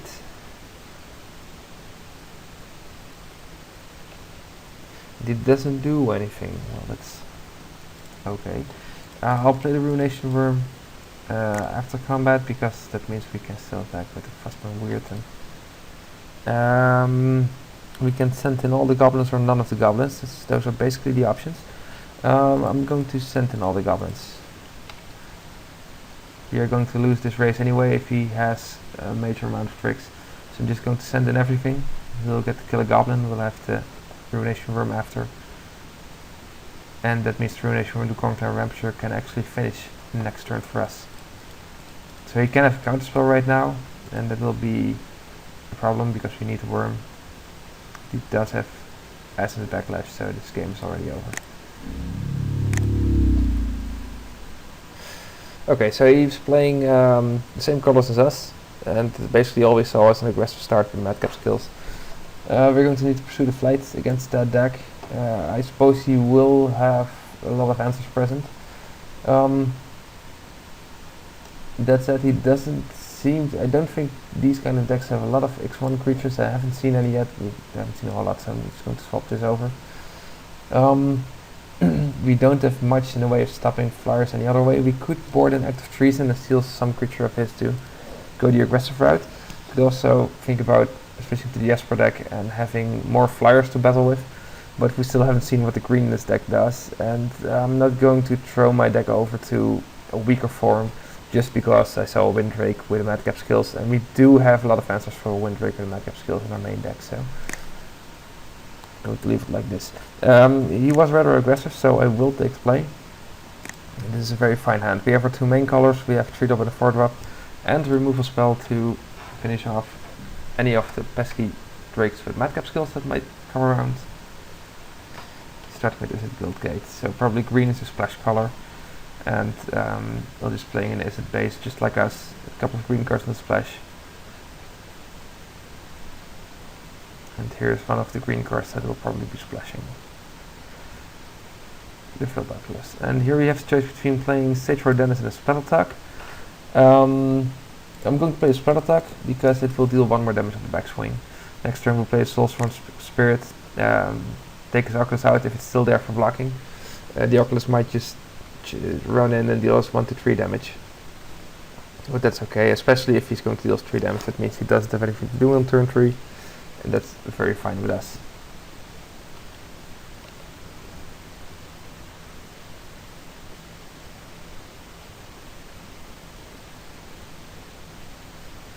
Seems he does have a play, and it's Madcap's Kills on the Field Oculus.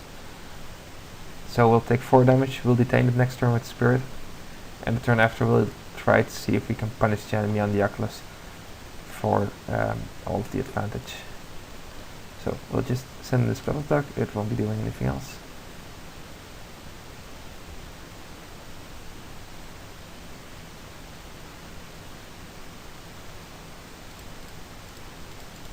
The area of the Spirit.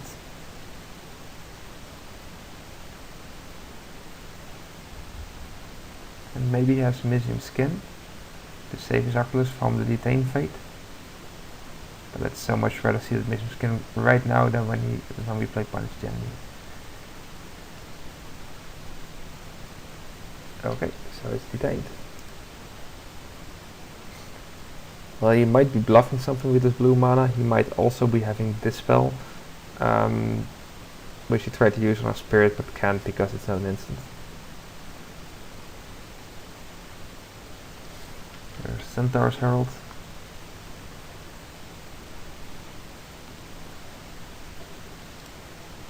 I'm just going to attack him with the Spirit.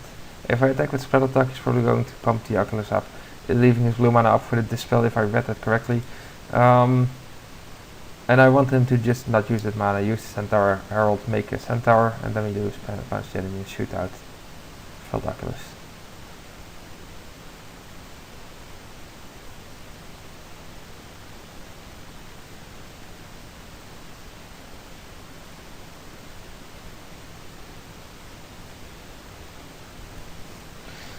Yep, there he goes.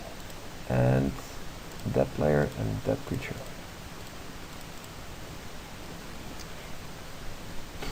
And that quite nicely solves our problem in the Oculus.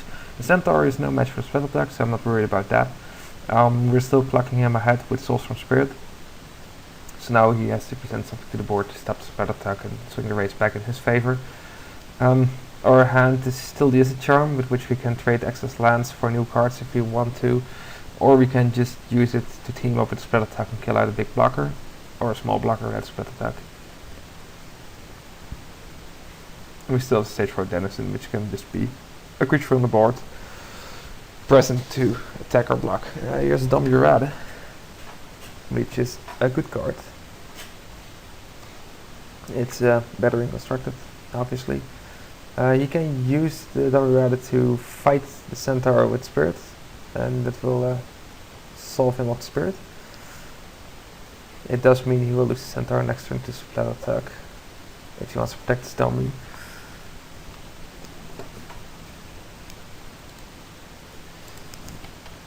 Or you might just decide to let it go, that he doesn't have the high creature ratio that he's looking for, but I think it's just better to save the Planeswalker if you can. And he's going to have Trick. He has Mizzium Skin, which I'm just going to counter because I don't want to lose my Spell Attack.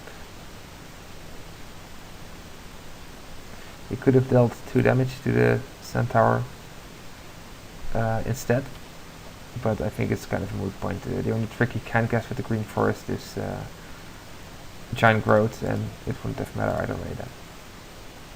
We have our Wizard. Okay, so there are a lot of green cards in the deck you can cast with these manas, so I wouldn't mind drawing a green source just so we can get the green cards active when they get here.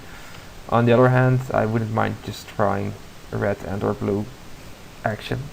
He's getting his Electromancer, which isn't a problem for either of the creatures, so that's okay. He's playing it anyway. Well, yeah, of course, there's no reason not to play it. And he also has Scatman Charger. Okay, so he can choose to save his Domri Rada for another turn. He can't kill any of our creatures. This is an excellent card to draw at this moment. I'll just attack Domri. He can go double up on the stage for a Denizen. It'll be trade for the Electromancer. That's the only block he can do to kill one of our creatures. If he does so, he loses Domri, so he's probably going to sacrifice the Electromancer to keep Domri Rada alive.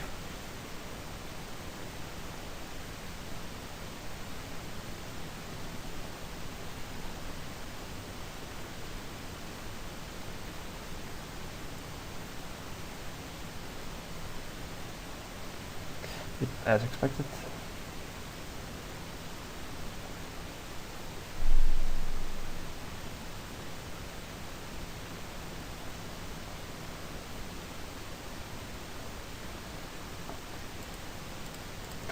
I'll just play the Frostburn Weird, so we can take 2 cards off of him. And did our Ivy Lane Denizen and Essence Backlash. I had to look at the name there for a sec. So, good cards for us to, well, good cards for him to lose, let's put it like that. He can use his Domri Rada, of course, and see if he can get creatures. I don't think that the card he had left in his hand is anything good. And he's getting a free Etherling. Well, that really sucks. Etherling is a really good card, we're going to lose this card.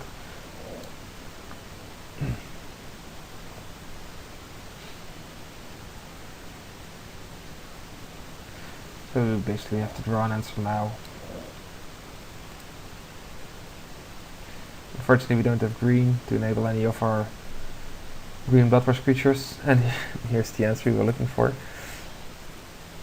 which is pretty solid. If we attack with everything, he'll probably let the stage for Denizen bump into Domri Rada. The Etherling will take care of one of these 2 creatures, and Captain Torture will do the other one. If we turn this into a frog, then we'll have the same result. So I'm basically going to not give him the choice of double blocking anything or using the frog to do any major damage. I'm just going to attack Domri Rada with everything after blockers. I'm going to turn the Etherling in a frog.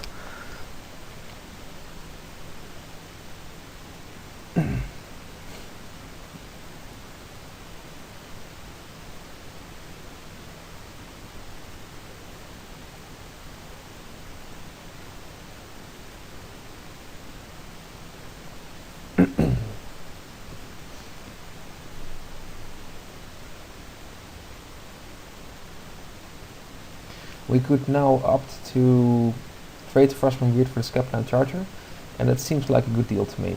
That would mean that he will get the 3/3 Frog to block next turn, but that's still no challenge for Splat Attack. So that's okay, and I'd rather not having the 2/4 to keep on indefinitely blocking our Splat Attack.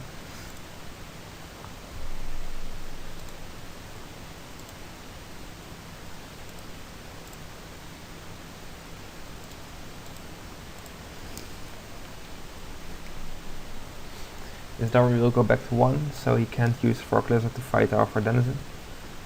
And we're back to the top decking board. I think this is quite an even position. His Domri Rada is what's going to make the difference. If he gets a creature, then that's good. If he doesn't get a creature, then well, it's still there being a lightning rod. So this isn't the best scenario for him. He had no creature on top. So now it's basically all what he still had in his hand. And it's Flux Charger. Flux Charger is good enough to prevent me from attacking next turn, so we really need to top deck something in return.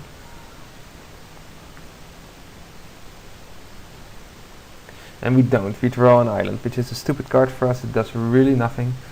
I'm going to attack his Domri Rada anyway with a Splat Attack because it can't block and we can't kill it.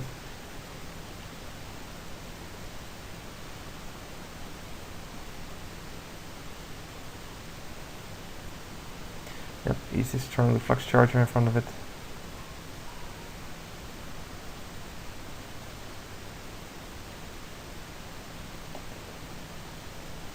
And nothing happens. I'll play a mountain and I have to pass the turn.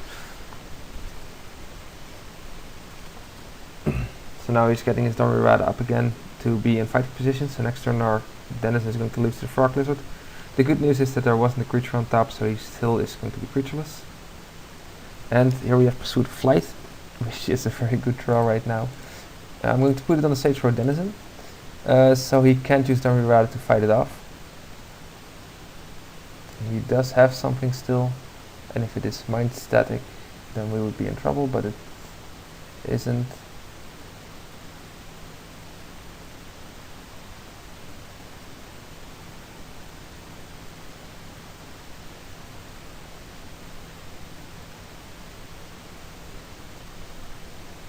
It's actually Syncopate. X is 6. Okay, so he counts the Pursuit of Flight.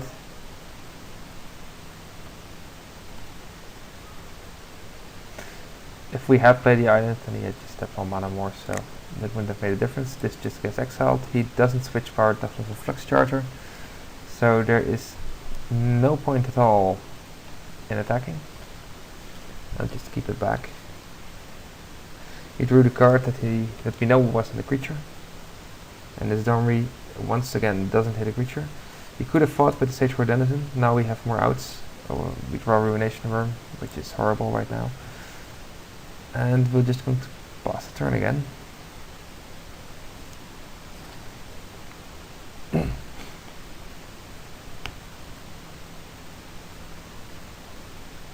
So now we really need to draw a green land, so we can play out Ruination Worm, and let's hope that that will be able to win this game over for us. Other possible draws are basically, well, as long as we had 2 creatures we could draw a removal spell and just get into Domirada again. As it is, he destroyed our blocker, and he's going to maul us with the Frog Lizard. And we draw another green card. It doesn't do anything. And he's once again creatureless. So his Flux Charger and Frog Lizard basically are the only 2 creatures that he has to finish his match with. But then again, Spell Attack can't really do anything against that. And if he draws an instant or sorcery, we'll be in for a whole lot of damage from the Flux Charger.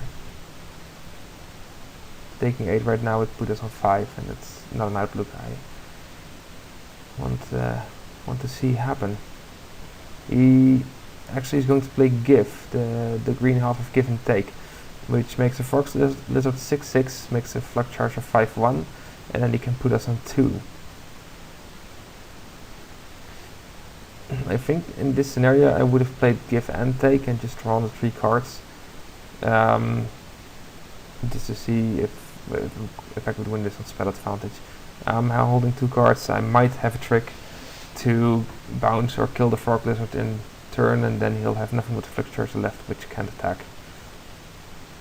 So I think this was a bit of a gamble on his part, and of course it pays off because we don't have green mana. And here we have another green card. It's the second game where we get punished for having a mana base that is a bit wonky. I think the deck doesn't deserve this much punishment. We still have 5 green sources. That's more than enough. So we're just being a bit unlucky on the green side there. Also, he got a couple of really good top decks from his Domirada and the Eviling. So we lost this match, and I think it was just plain old bad luck. We didn't really make any play mistakes. We couldn't do a lot of different things. So yeah, of course the mana base contributed to this, but I don't think it deserves all the blame. There were some pretty bad draws from our side. So we're 2-1, 1 match left. So let's see if we can win that, and we'll be returning for the last one in a moment. Welcome to the 4th and last match of this sealed deck event. We kept our opponent waiting for a little bit because I was too late on turning on the recorder. We said our good lucks. We got this starting hand. It looks pretty fine. And I'll say yes. No, damn. I was intending to say yes to keeping this. I misclicked it because I got a warning that I was going to be dropped from the tournament. A bit awkward. But then again, this hand isn't too bad either. I'm sorry for that mistake. I'm starting this game off really badly, and his Cackler isn't making things any better. Luckily we drew the Doorkeeper to stop that for a moment. Yes, it does have a 2-drop. It's Fire Fist Striker, which is a really good 2-drop. I'm going to play the Doorkeeper to at least hopefully stop some damage next turn. And he doesn't have a haste creature, so we do actually get to stop a bit of damage. He doesn't even have a third land, which brings up a couple of options for us. None this turn, unfortunately, but that's okay.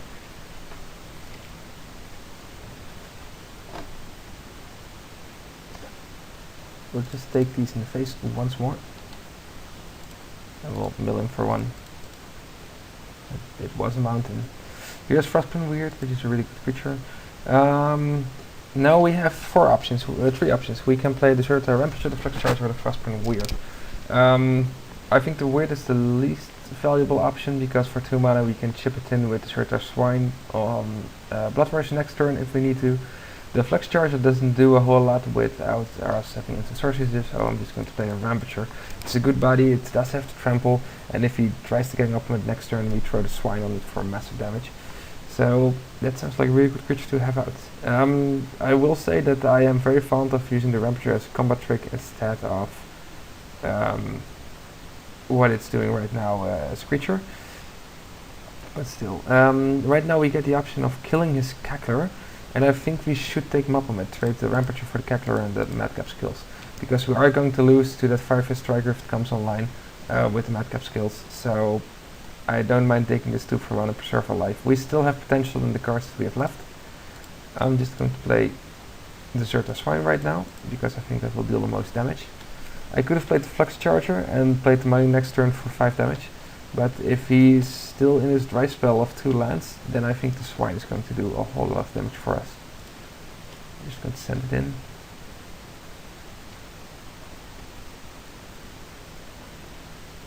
I'll play the Flux Charger now. Wait, if I do it like this, I can also play the Frostpin Weird.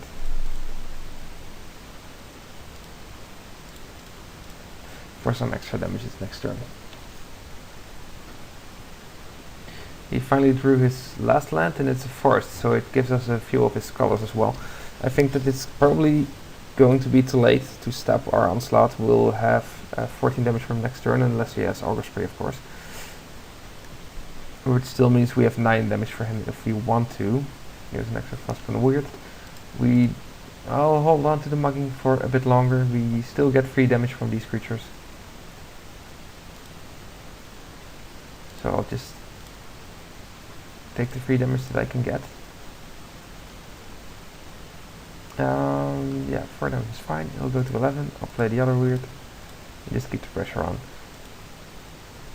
The worst thing he can do is start playing lands and Towering Indrix to stop the creatures we have. But the mugging is really good against Towering Indrix as well, just kicking it out. We still have the 5 extra damage in the Flux Charger if he taps out on a threat like that. And if he doesn't present us with a threat like that, true Frostpin Weirds are going to just rip through his creatures. And it's Corpse Deck Madness. Yeah, that's okay. You can just trade for Frostpin Weird. Here's Is It Charm, which basically means that we get to deal 5 damage with Flux Charger next turn as well. So I'm just going to use the mugging on the Menace. Change the Flux power, Charger's power and toughness. We'll just hop on in for a whole lot of damage.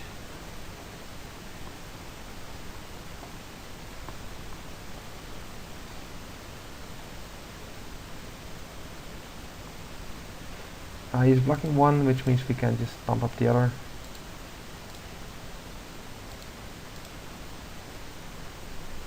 He goes to 2, so we technically don't even need the Is It Charm next turn to turn the Flux Charger upside down.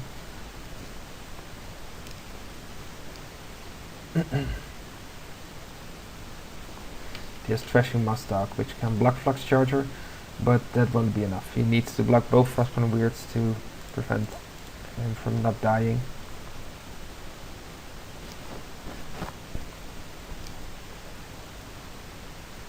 Okay, I'll just do it like this then. And I will just kill the Corpse Deck Madness for kicks.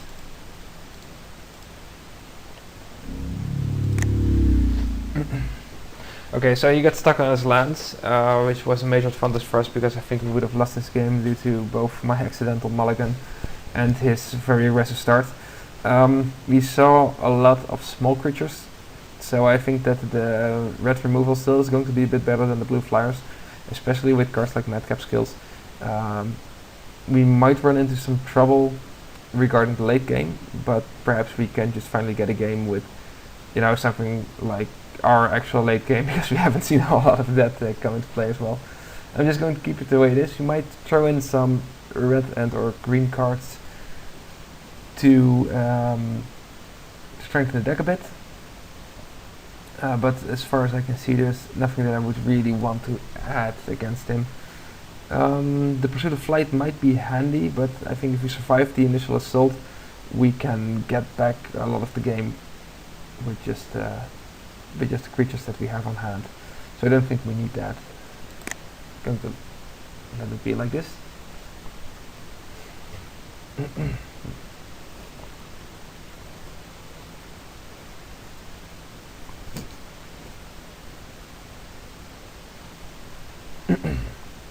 And he of course starts. He keeps his hand. This hand is a bit heavy on lands, but I think I'm going to keep it anyway. We have our colors. We have Doorkeeper, which is very good against stopping his early game assault. We have the Zerta Swine, which is a very fine creature, and we have all of our colors, which is very relevant. I'm a bit loath to go down against an aggressive deck like that, simply because we might try into a hand that doesn't do anything for the first 3 turns, and we'll already have had 6 damage from a Reckless Cackler at that point. He starts with Wasteland Viper, which is okay. It'll probably deal us a couple of damage as well for the course of the next 4 or 5 turns, because I don't really want to trade that with anything. Except maybe some Goblin Rally tokes. Oh, this was stupid. You can see that my intention isn't completely in the game. I played a Forest, so I can't play Doorkeeper. I don't know if that's going to be relevant, because he doesn't have anything that Doorkeeper would block. He doesn't have haste creatures, so I think it's not going to be very relevant. On the other hand, we could have milled him for 1 on the next turn if we didn't have another play, which isn't all that good either. So he has another land that we don't want to use. I'm just going to play Doorkeeper now, make it look like we drew it. Or maybe throw the island. I don't know, it doesn't really matter either.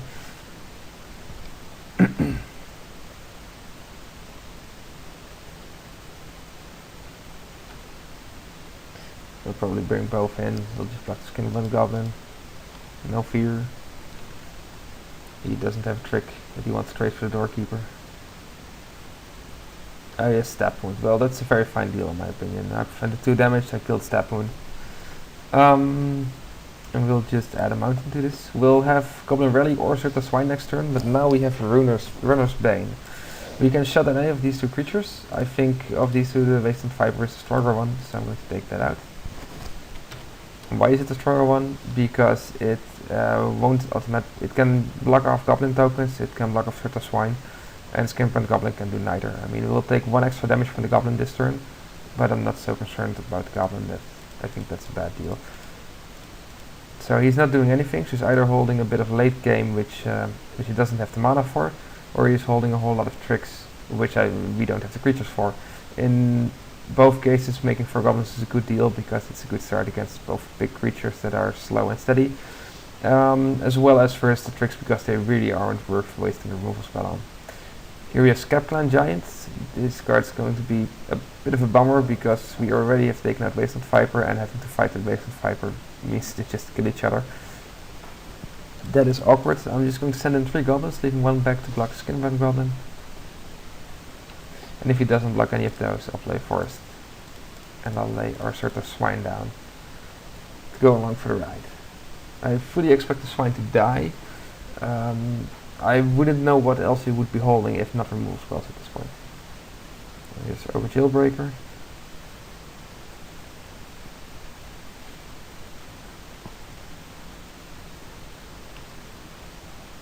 And we draw Gorklan Ravager, and I'm so glad we have that guy. I'm just going to go in full force. I think he will want to try and trade Jailbreaker for Zerta Swine. The Goblin will be neutralized anyway. I don't mind him blocking it or keeping it open for a backswing. I just want to deal a lot of damage right now, which we are going to do. We'll destroy the Rampage or the Swine, deal him 8 damage, put him on 9, and we'll still have a decent attack force. Well, he has a Skinbrand Goblin, which is pretty useless.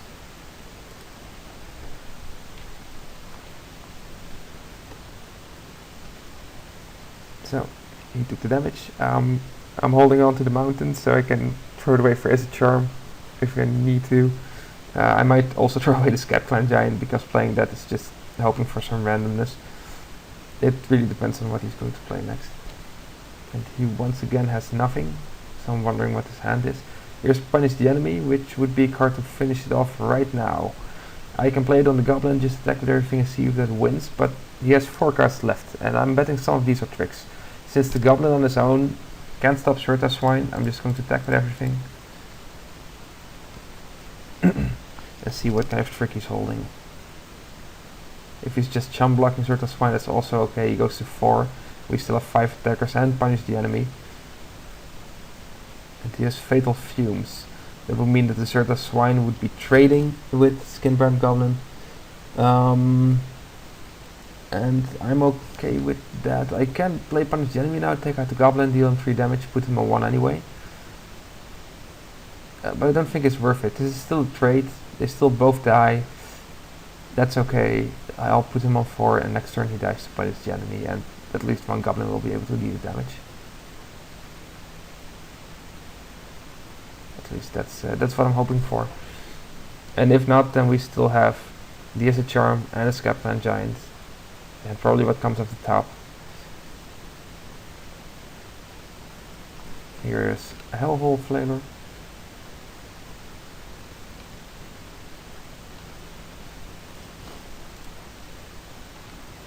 I'll just send in the Goblins first.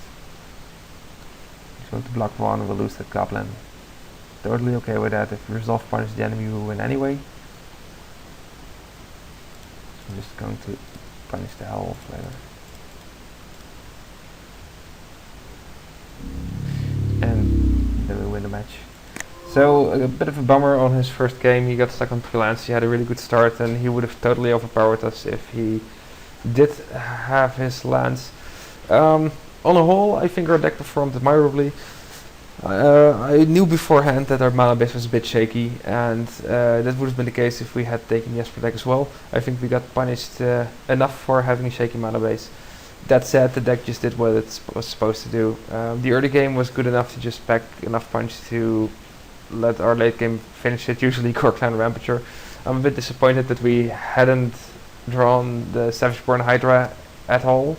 I would have loved to just have him out there a game and just have him owned away. But you know, you can't have it all. 3 wins, 1 loss, it's a pretty good finish. And I'm pretty happy it turned out this way. So this was a sealed deck event. I'll be doing drafts for the next videos. So I hope you enjoyed this one. I hope you learned a bit from it. And if you are going to play this format, just be aware that your mana base is probably your worst enemy. And that he will always be present. So good luck in those events.